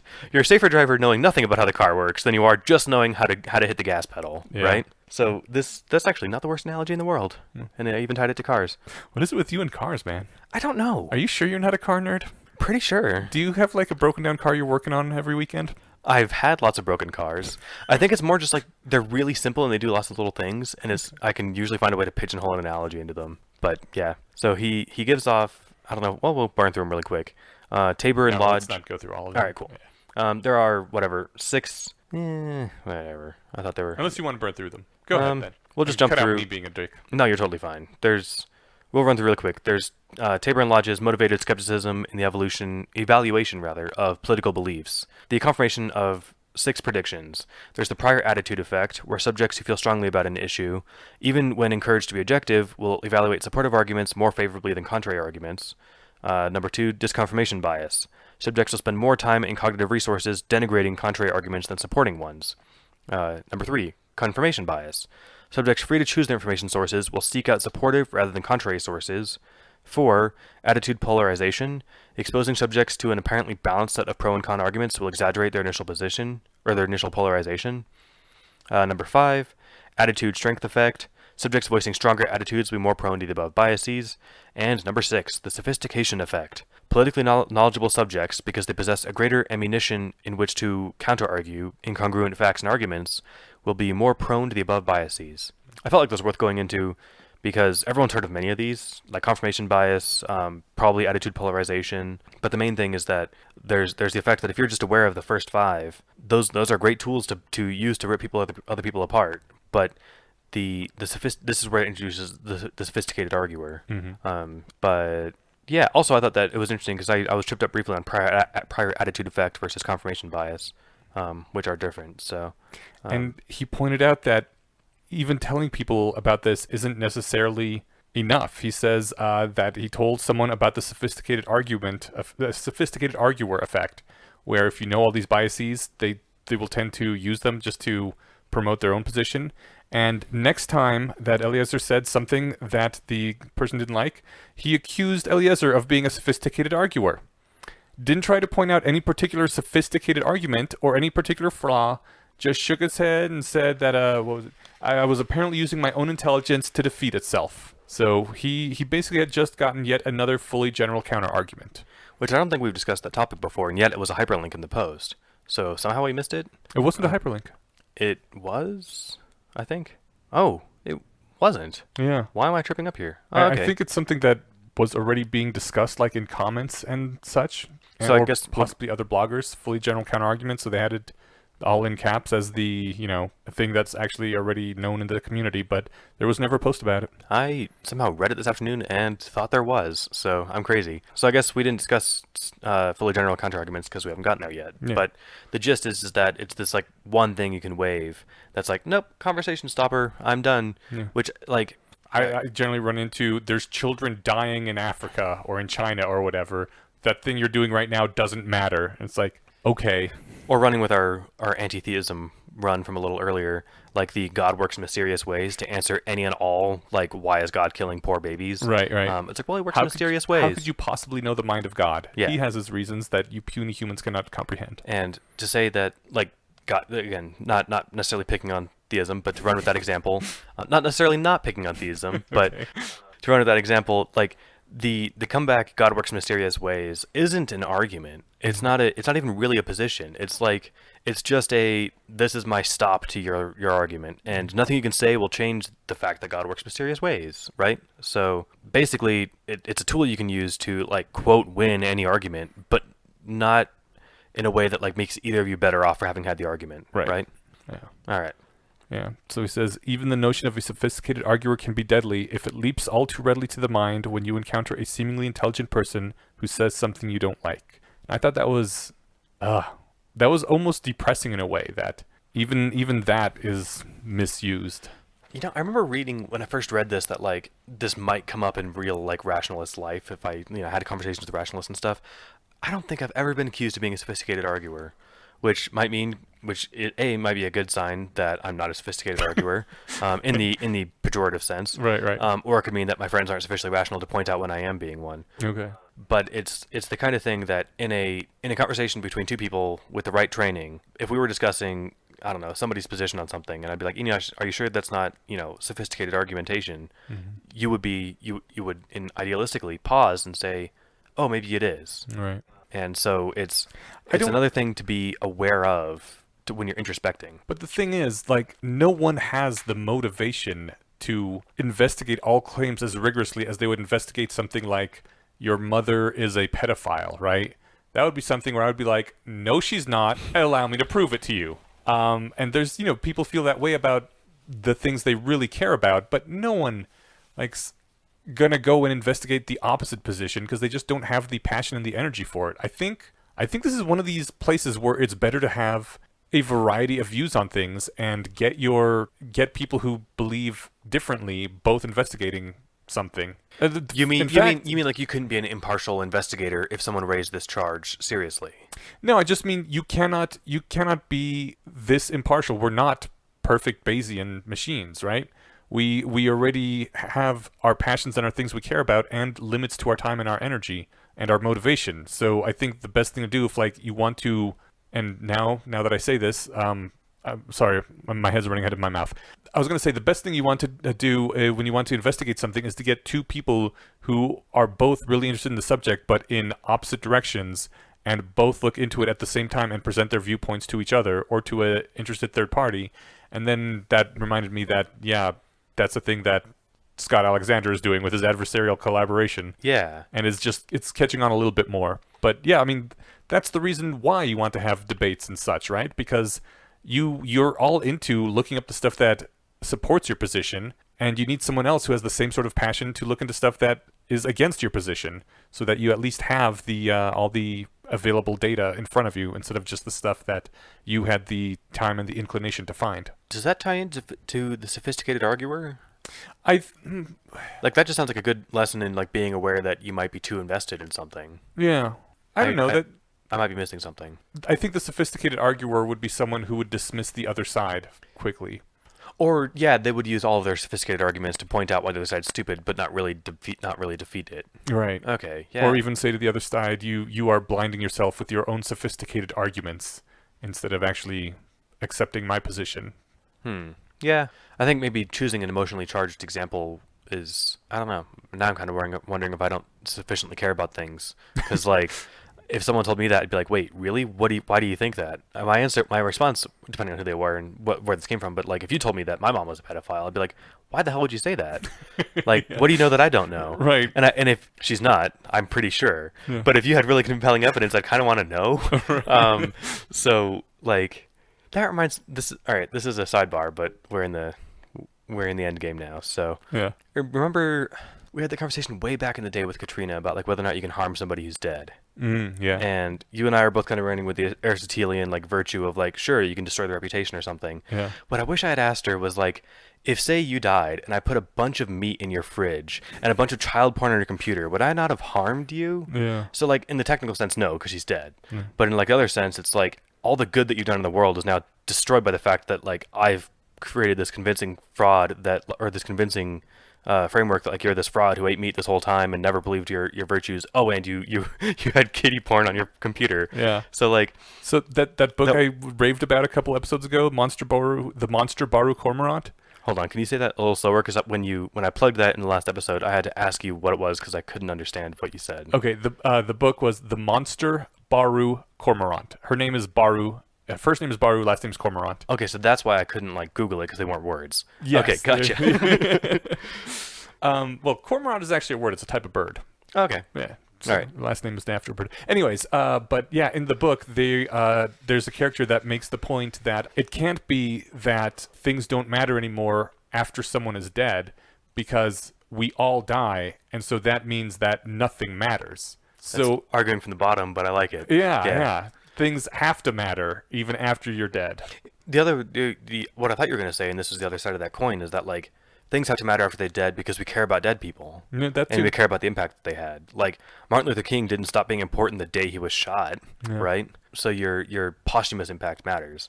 And don't get me wrong, this was not a dig on Katrina. The reason I was thinking about this recently was I can't remember what brought it up. Something about that, like, can you harm dead people, came back to mind just a few weeks ago. And it's not like I thought I had this great gotcha. It's like I wish I had asked her that because I wonder if that would have illustrated my point better. Anyway, so wrapping this one up, this post. The literature on bias is mostly cognitive psychology for cognitive psychology's sake. I had to give my audience their dire warnings during that one lecture, or they would probably not hear them at all.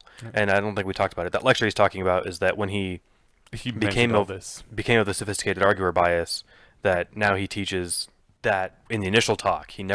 That's always part of the first exposure. Yeah. And I guess he could leave the room before he gets there, but you're not going to get any good weapons. You're going to get vague things like population insensitivity or something as, an example of a bad heuristic. And then, but yeah, so being aware of the sophisticated arguer trap is important for a good rationalist. I don't know, kind of like the analogy to rationality in martial arts is hit so many times and so acute that like it's worth it comes to mind easily, right? This might be like using a headbutt to strike somebody. Like if you hit them right, it hurts them a lot, but it hurts you too, but you might not notice it. Maybe is that too tortured of an analogy? I would say like you probably want to teach someone how to fall early on in martial arts, and if you don't, they're going to hurt themselves a lot practicing it. That's a good way to think of it too. Yeah, and I guess just to be aware that like some moves can damage you too if you're not careful about them. Maybe. Yeah. All right. Maybe it's not a smooth analogy with that particular one. Post 2, debiasing as non-self-destruction. So this starts with a quote from Nick Bostrom. Quote. A question from Nick Bostrom. Quote/question. It's in quotes. Okay. It's a question from Nick Bostrom. What practical things does debiasing enable us to do other than refraining from buying lottery tickets? That's a fair question from the outside, right? I mean, we've asked basically that same question using becoming rationalists as instead of debiasing a number of times on this podcast. Yeah, that's a good point. And debiasing isn't sufficient to become a rationalist, but it's necessary. Yeah. Yeah. So Yudkowsky says that it seems to me that how to be smart varies wildly between professions. Yet such concepts as willing to admit you lost, or policy debates should not appear one-sided, or plan to overcome your flaws instead of just confessing them, seem like they could all apply to many professions. All of this is advice not so much about how to be extraordinarily clever, as rather how not to be stupid. Which I think is something that we hit on before when trying to answer the question of somebody like, what's something you do rationally in daily life? Like, it's not so much like I do these 5 things every day.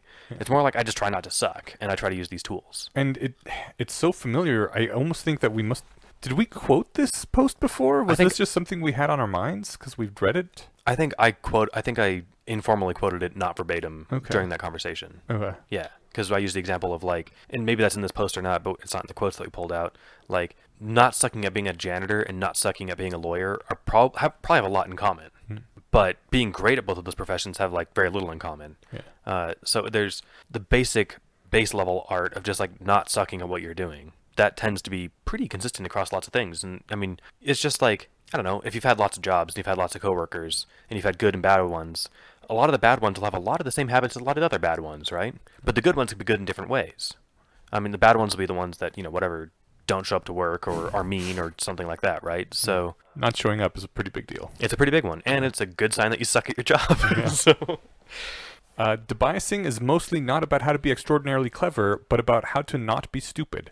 Its great successes are disasters that do not materialize, defeats that never happen, mistakes that no one sees because they are not made. Often you can't even be sure that something would have gone wrong if you had not tried to debias yourself. You don't always see the bullet that doesn't hit you.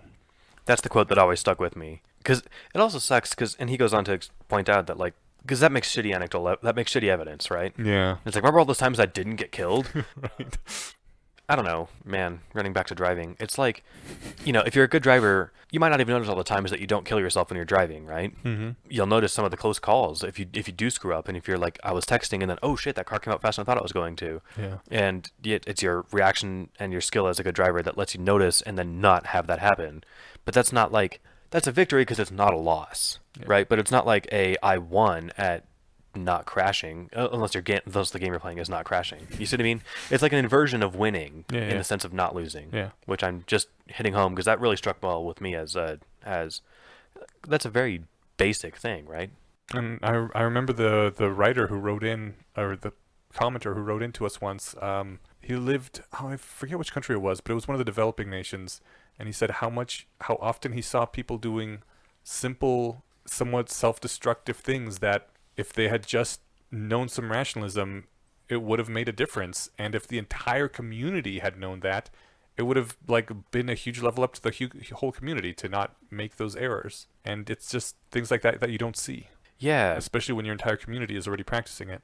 We're going to have Jess talk about her time in the Bay Area and visiting. I'm not sure exactly where she's staying or if she's in a hub where people are all doing this. Mm-hmm. But I'm curious what a small microcosm of society would look like if they're all doing all the things right and they're all not losing if they're all missing all the easy bullets, or the easily dodgeable bullets.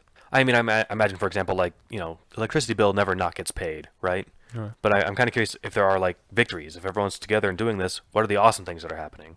So that'd be curious to see. And if Jess can't do it, we'll get somebody from Reach who can, or we'll try. So, yeah, I mean, the great victories, and this is more on the point I was making, the great victories of debiasing are exactly the lottery tickets we didn't buy, the hopes and dreams we kept in the real world instead of diverting them into infinitesimal probabilities. The triumphs of debiasing are cults not joined, optimistic assumptions rejected during planning, time not wasted on blind alleys. It's the art of non-self-destruction. And, I mean, this is actually kind of funny because he mentions the... cults not rejected and stuff. Or cults not joined. That's right. Excuse me. Not joined. Only don't reject one cult. This one. When I was a kid, probably up until my early teenage years, I was convinced that, like, all right, here's what I'm going to do and how I'm going to win at life. I'm going to find a magical artifact. All these stories have to come from somewhere. Okay. As a kid, I didn't think that it was all wishful thinking. Right. I assumed that it was all rooted somewhere. It's like, I'm going to find that magic amulet or the magic ring or something, and I'm going to get these powers. And I mean, how dumb would my life have turned out if I didn't shake that off after a couple of years, right? Yeah. Like, if all of my, like, working to, like, get enough money was so I could go, whatever, dig in Egyptian pyramids or something to go try and find a magic trinket. Maybe like, you'd be a faith healer right now, man, raking in the money. or maybe I'd be a real magic person, not just a faith healer, right? Oh, well, okay. Oh, yeah, there's the shyster art of, like, pretend faith healing where I'll pull out your cancerous tumor with sleight of hand. But, yeah, if I could do something. But, yeah, but the thing is, I don't think that's the case. Yeah. So it was just funny because I wonder if I'd read this as a kid, what I would have thought. As a kid, to give my younger self exactly as little credit as he deserves, I think I would have thought, sure, but this one's different, right? This pyramid scheme's real. Right. It's got an actual pyramid, man. Exactly.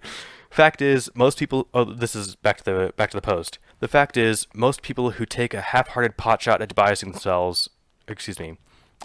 themselves, don't get a huge amount of mileage out of it. This is one of those things you have to work at for quite a while before you get good at it, especially since there's currently no source of systematic training or even a decent manual. The sequences end up being a decent manual to get started, but he's writing it right now, so in this time. And this is a quote, or this is a link to the 10 Virtues of Rationality post that we should actually just do for one of our sequence posts. Yeah. So this was all hyperlink this next sentence. If for many years you practice the techniques and submit yourself to strict constraints, it may be that you will glimpse the center. But until then, mistakes avoided are just replaced by other mistakes. It takes time for your minds to become significantly quieter. Indeed, a little knowledge of cognitive biases often hurts. That quote got cut off. Is often harmful, I'm assuming is what that was going to say. I think it was a link back to the prior post. Yeah. Do you want to stop there? I kind of don't want to do the third one because I'm not sure it's as related and I'm sort of burnt. That's totally fine. Okay.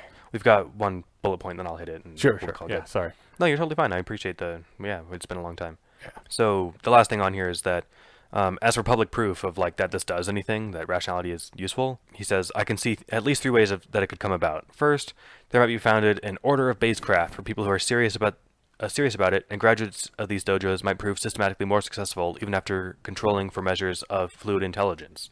Second, you could wait for some individual or group working on important specific or domain-specific problem, but also known for their commitment to debiasing to produce a spectacularly huge public success. Third, there might be found techniques that can be taught easily and have readily measurable results. And then a simple controlled experiment could serve as public proof, at least for those who attend to science.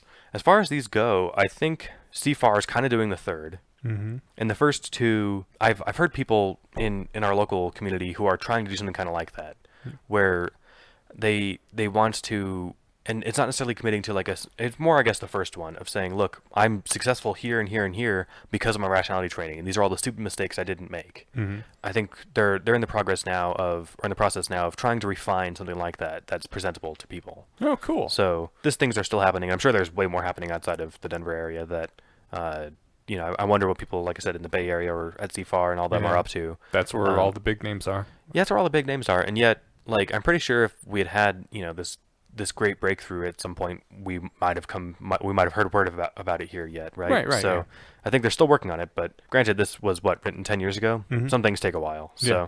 Well, and 10 years ago there was really no one yet. I mean, there was a few posters on overcomingbias.com, right, which later turned into Less Wrong, but not yet at this point even.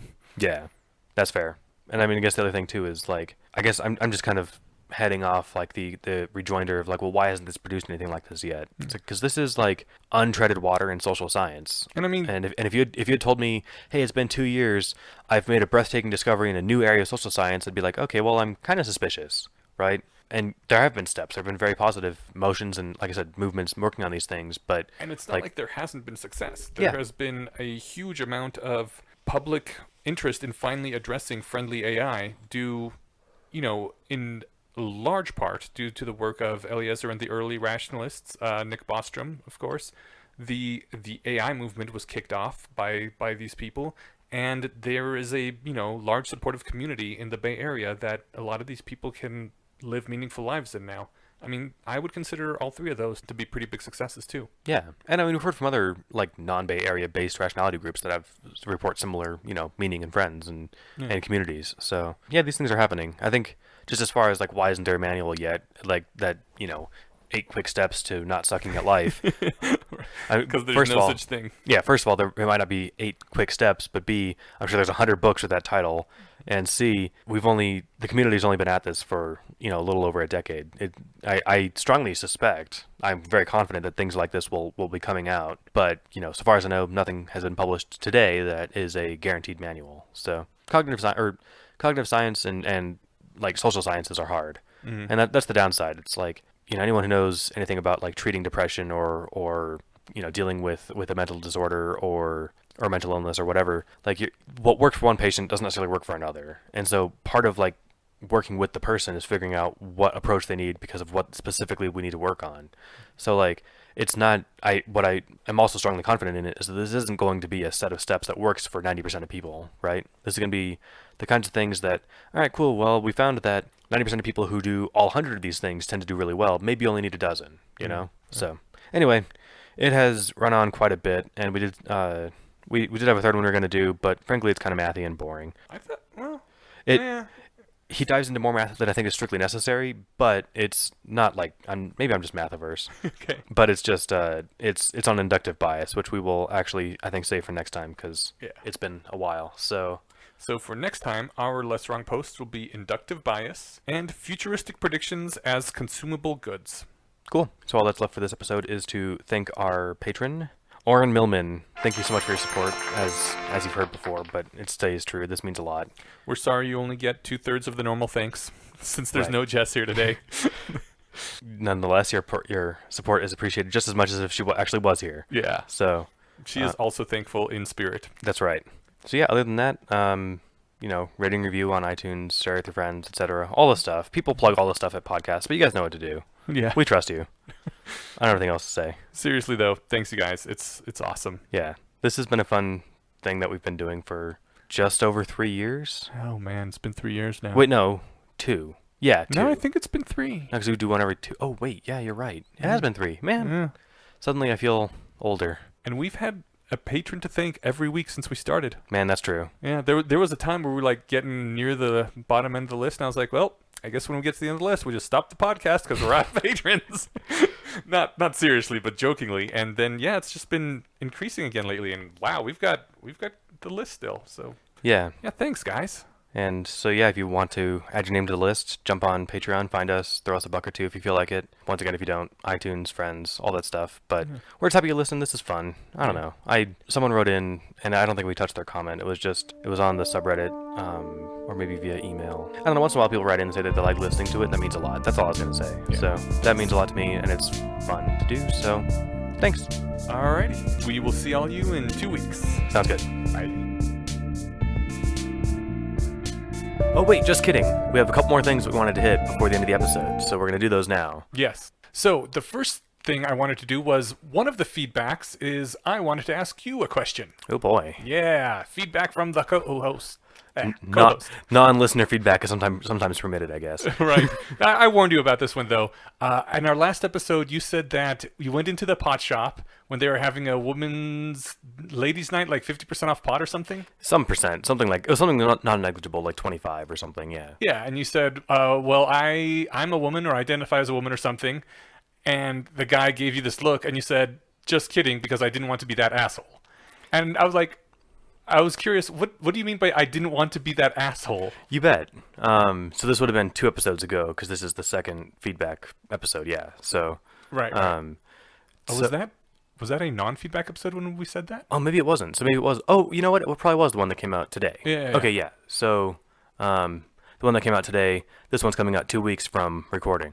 So yeah, I can't remember the specifics. I don't know. He might have said no or something first. It wasn't just a look. Mm-hmm. I definitely waited for a response, but my main reason for like not pushing the point at all was because it wasn't true. Mm-hmm. Like, I mean, there are people who are actually in that position that maybe feel like if there's some promotion going on that like they qualify more than I do because I was just trying to save 25% or whatever. Right. That was basically it. Like, Okay. I You didn't I- want to claim a status that you don't actually feel. Yeah, it would have been disingenuous for me to push it beyond the like, oh, all you have to say are those magic words and get the percent off or something. Yeah. And I never go. I'd been to this place. I went with a couple of coworkers. They were driving, so it was on the way home. And this isn't like a what am I saying? A deal I'm missing out on because I buy so much stuff. I almost Right. never go to the pot store, so it's not a huge deal. But because I had prep time to think of this, I was thinking of this on the drive over. One could make a utilitarian argument that I ought to have pushed the point because they clearly didn't have a policy in place for somebody who was in the position that I was claiming to be in, right? Yeah. So if I'd made a stink and was like, no, look, you guys are discriminating against me, they might have actually been forced to like refine a policy that was more inclusive, or if they're dicks, more exclusive, right? Yeah, they probably wouldn't. What they'd probably say is like, what it was is, I'm sure this is a promotion that didn't come from the cashier, right? Mm-hmm. So if you've ever worked a register, you know you get people who are like, well, man, why is this so expensive? And it's like, oh, you're right. Me, the $7.50 an hour employee, determines how much those cost. Right. So I knew that this wasn't his decision. It was something that they might have to escalate up. So Okay. Yeah, I was just curious because I thought the dick part was that challenging the narrative that anyone can identify or choose their gender without any sort of excuses or reasons given or something like that. And I was like, I wonder what he was worried about. yeah, that's a good point. Certainly, I don't think I should have been like demanded to justify why I felt that way. Yeah. So the dick part wasn't that exactly. It was more just that because it wasn't genuine coming from me. Yeah. It was since it was insincere. So we had at least one other thing you wanted to hit, which was Yes, something. But I was just wondering. Oh, yeah. So, that yeah. So I guess the thing is, then they would have had to explicitly say, we're gendering you, as opposed to anyone can choose their gender, and then that would be the asshole move of forcing that on them. But it was just the asshole move of not wanting to claim an identity you don't actually have. Yeah, exactly. Okay. It wasn't me defending them, their assumption or their like need for a justification. That if I was in a class that I was claiming to be in, it would not have been natural of me whatsoever to push it. Right. And if anyone is feeling discriminated against and they're actually being discriminated against and not like me just pretending, then yeah, by all means push it, make a stink, make change. But yeah, my main thing was that since I'm not actually in a situation where I feel like I identify as a woman, then it was definitely insincere. So Okay. that it was an asshole to my honesty, not to them for being, gendering whatever jerks. Yeah. So Okay. yeah. The other thing was that, so like I said, I was in pain on Monday, and so that was on my mind when we got to the aging question. Just like, man, this really sucks. Getting old is gonna suck. Is this gonna be my life now? Yeah, exactly. But the reason that I originally copied and pasted that in was because I wanted to say that actually I think there's a lot of really good things about aging too. But they weren't salient on Monday when you were thinking of all the bad things. Exactly. Okay, I got you. Yeah. Like, not necessarily the aging. Well, no, some parts of the aging process itself. Okay, so first things that are not integral to the aging process, but merely the process of having more years of life is just you pick up a lot of stuff over time. Like, I got all sorts of crazy miscellaneous trivia in my head and other things that I know. I have a lot of skills that I've learned over time, which are just really useful. And like, I didn't know those 10 years ago, and sometimes people like compare people of different ages and like how you look at how more advanced that guy is. It's like, yeah, okay, but he's also had 15 more years of life, he's just had a lot more time to absorb things, or she or they or whatever.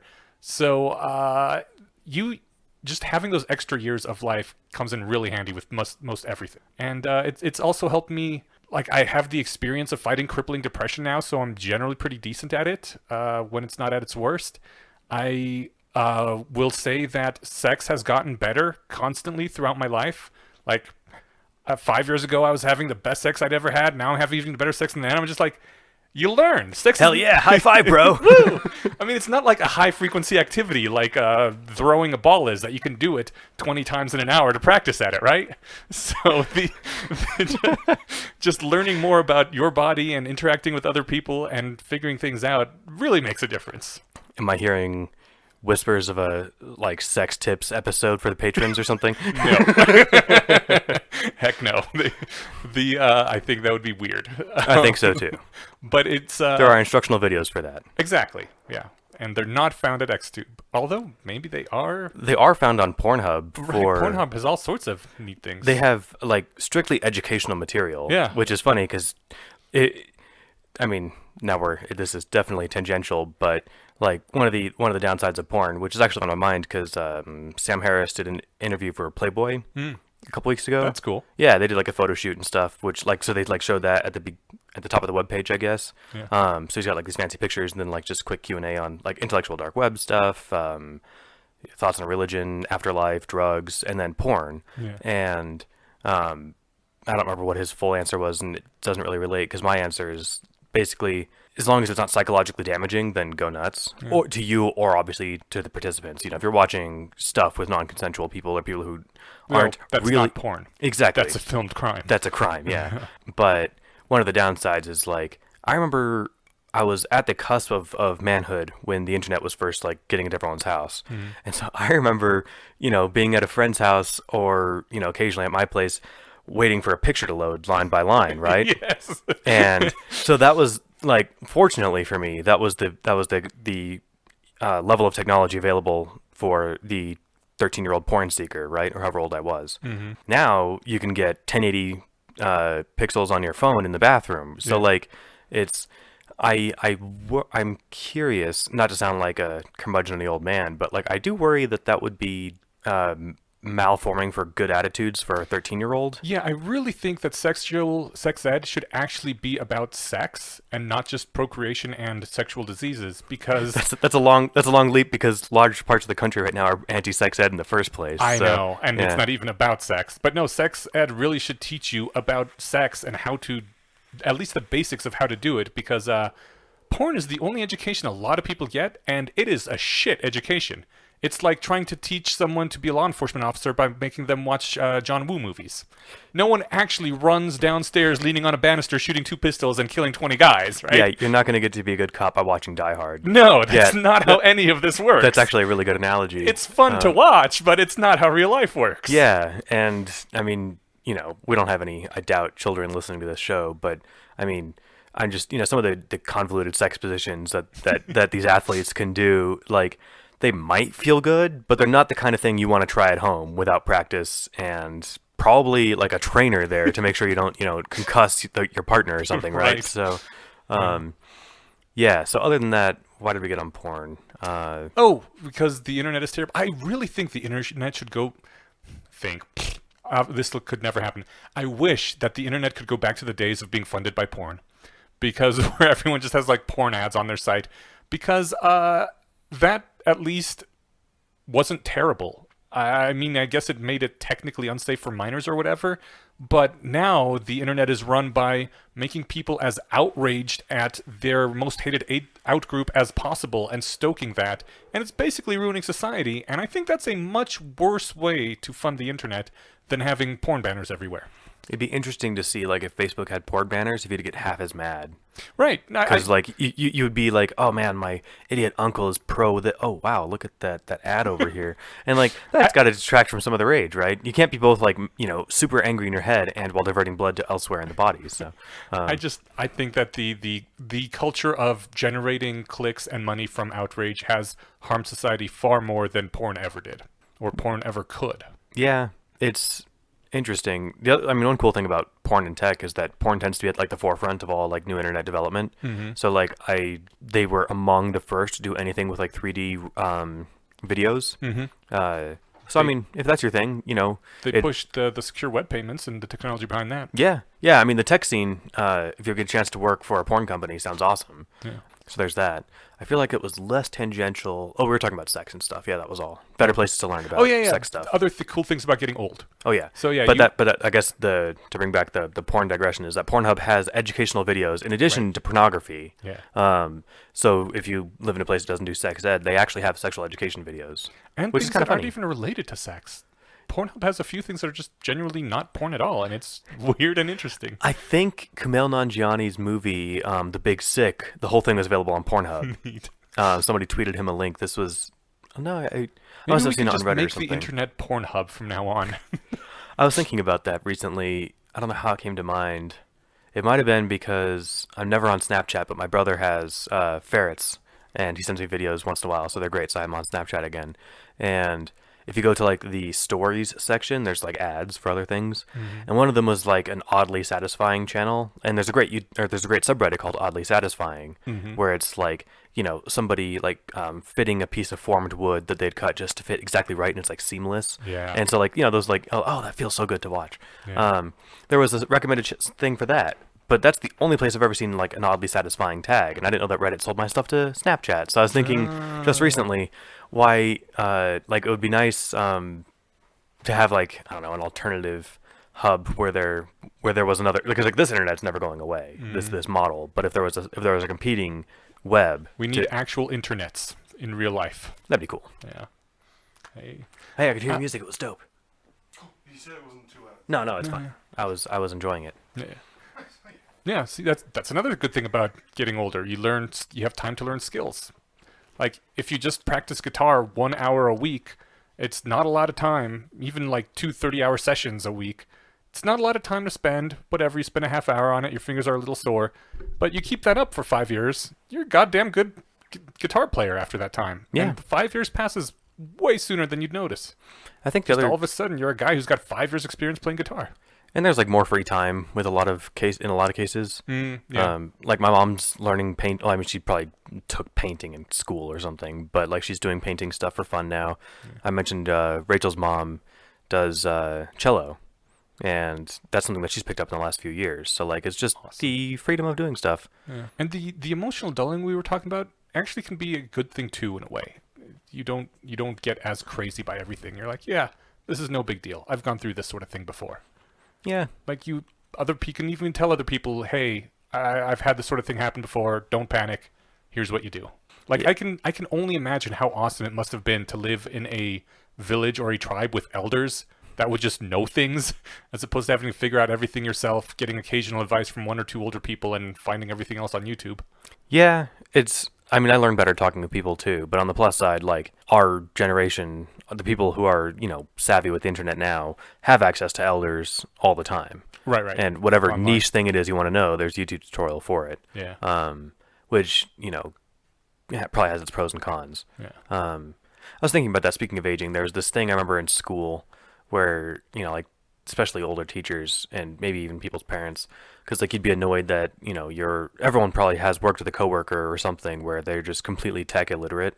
And, you know, I've heard from multiple people that like they'll know people who will they'll receive an email attachment in the form of a PDF and then print it and then scan it and save it to their desktop, because that's the only way that they know to do it. Okay. And it's just like random pointless shit like that. And then we try and correct them on it and be like, why don't you just do it this way? Oh, I'm retiring in 5 years. It's no big deal. And it's like, it's kind of annoying though. It takes you 30 minutes to do something that should take 5 seconds. And so anyway, the response from a lot of the stereotypical response from older people is like, oh, well, you know, since I don't need to know it because it's new stuff and I'm retiring soon, it's not a big deal, and you'll be in this situation too someday.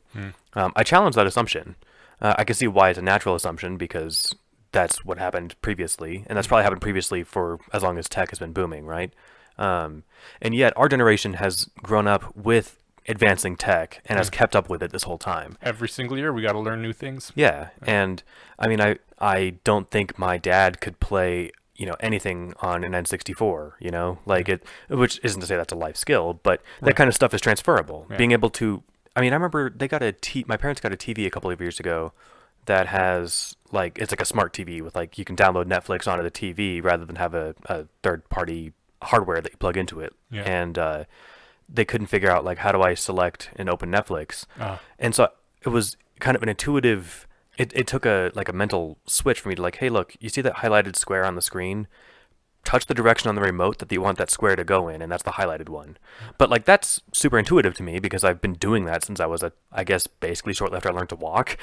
Like, and it's not even just technical skills. It's a lot of things you learn throughout life that I see younger people making these mistakes now, and I'm like, well, only one way to learn thing is to actually learn it. I mean, as a non-specific example, a few years ago I was playing Rock Band and we were playing the song Won't Get Fooled Again by The Who, right? Which is a really fun song to play. It's got a cool message, but it's basically about after Vietnam, they wrote the song about we were fooled into a war under false pretenses. It's not going to happen to us again. And now I know what that song's about. Okay. Cool. And what happens? Iraq war comes around. We get told there's WMDs in there, and we go into war again. Like, it was the exact same fucking scenario. I was like, it happened again. And I don't know, maybe... So to be clear, I'm not pro-Iraq war, but that war made a lot more sense than the Vietnam War. I mean... Because there were actual pretenses of actual danger. Well, there was actual pretenses of actual communist danger. But that's the thing, is they were going to be communist over there. That was the scary danger. Not that they had bombs that could kill us. Okay, in the modern day, yes, that's funny, but back in the 60s, the Red rise Scare. of communism was actually a scary thing. It was a scary thing. I guess I remember being flabbergasted when I learned that was the reason for the Vietnam War, whatever, in school. And I was like, wait, so the concern was that they were going to have bad government, like, over there, this small country? Oh, well, there was a concern about it dominoing and taking over everything. Yeah, I know. Yeah. Yeah. All right. So I guess that at least my teacher didn't even make that point. They were just like, yep, people didn't like communism. I'm like, okay, but that seems like a weird reason to go in and, napalm a country. But okay, 60s, whatever, they were weird. Yeah. 70s, whatever. But I mean, this shit just keeps happening, and I can't help but feeling this is one of the reasons death is bullshit. You spend your entire fucking life learning all sorts of things about yourself and how to work life and just how to live and be a good person. And just all these skills you pick up, too, during life. And you get to the end of it, and then you die. And the next generation has to start all the fuck over from nothing. I'm like, just how much more advanced could we be if it wasn't for this death bullshit hitting the reset button constantly? We need to get rid of this. Because I'm sick and tired of seeing the same mistakes being made over and over. And, God, every generation, people got to relearn how to read and do numbers and talk and... Ugh. Yeah, it'd be kind of cool if that useless 15-year period in your life only happened, like, once per... I mean, it does only happen once per person, but only once per, whatever, era. Yeah. Like, and that you wouldn't have to keep learning the same political mistakes and everything. Yeah. I'm looking forward to seeing that experiment carry out. Hopefully I get to see it happen. Yeah, death is bad. Oh, how does that sound familiar? Oh yeah, deathisbad.com. Deathisbadblog.com. Okay, deathisbadblog.com. Because Death is Bad itself is taken. Is that a good site? It's a squatter site. Ah, dicks. Yeah. There is one other nice thing about aging, at least for men. I'm assuming this doesn't apply for women, but turns out that a lot of women find men more attractive as they get older. So, like, if you have trouble getting laid in your teens and early 20s, it's not necessarily that bad a thing because, like, looking distinguished is a thing that a lot of female people are attracted to. And probably some male people. And probably some male people. But it depends. If you age like Ted Danson or if you age like Donald Trump, right? Right. So, I mean, you got to take care of yourself Yes. and have probably baseline level of attractiveness. But, Yeah, I mean, Ted Danson's 70 and I would bet $1,000 right now he still pulls. Like, there's no way. I got that exact George quote Clooney from was in his 50s when he was voted sexiest man alive. But what you got the quote from? It was a comedian that the reason I use the word pulls there because that's kind of that's not a very nice way to say that he's still sexually active. Right. I got that. It was some comedian said something like that. But yeah, I mean, Ted Danson's dashing as all hell. Yeah. And I blew my mind when I learned he was 70 years old. So yeah. But even for people who aren't like just naturally huge good looks, the fact that growing out of the boyishness and starting to look like you have some resources and some maturity at your disposal can be attractive. We'll see if I ever get there. I still look boyish. What was I going to say about aging? Yeah, so that's a perk for men. Some older women are attractive too, I think, but unfortunately I think it does tend to skew one way, but that's just society, whatever. I think it's at least in part evolution too. Yeah, that's fair. My understanding, having not gone through menopause myself, is that the process of being like currently going through menopause is kind of annoying, but then you're done with having periods. And I think you still get like all the bad effects from having the periods though. Including the bleeding? Except for the bleeding probably, but like everything else that you get from periods that makes it awful still comes back every month. I thought all the half the awful stuff was related to the bleeding, like the cramps and all that stuff. And I think all that stuff keeps happening.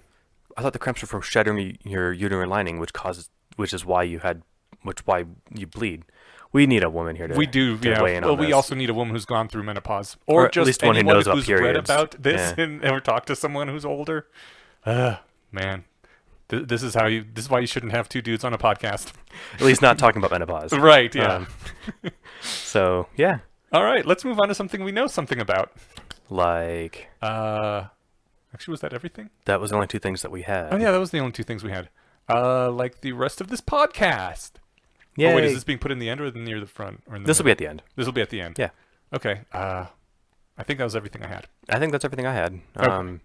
I mean, there's a lot of topics I want to get around to discussing here at some point. At some point, we need to have a criminal justice episode, because I was just ranting about that before we started recording. Yeah. And I can think of a couple people who might be good resources for that. So we got UBI, criminal justice, gender. I really want to talk to Jess about the whole reach and thing that she's seeing right now when she gets back.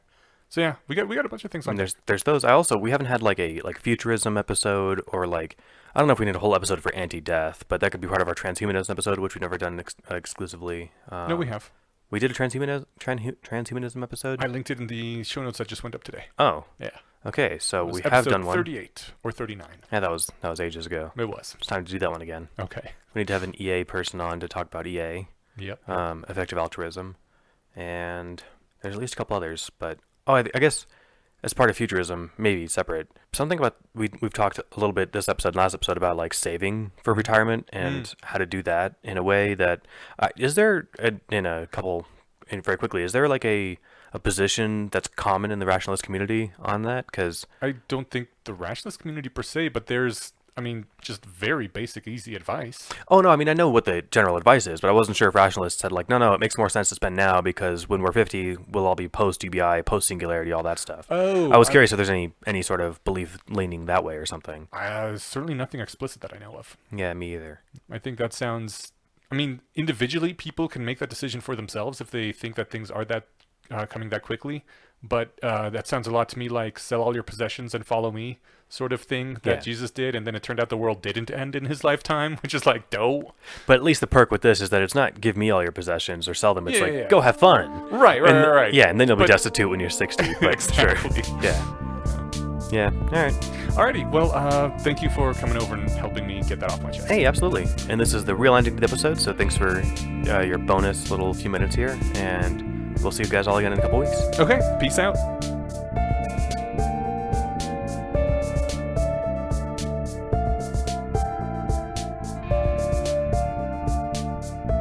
Feels weird without Jess here. It feels like I'm waiting for Jess to show up, I'm like, oh, that's right. She's not coming.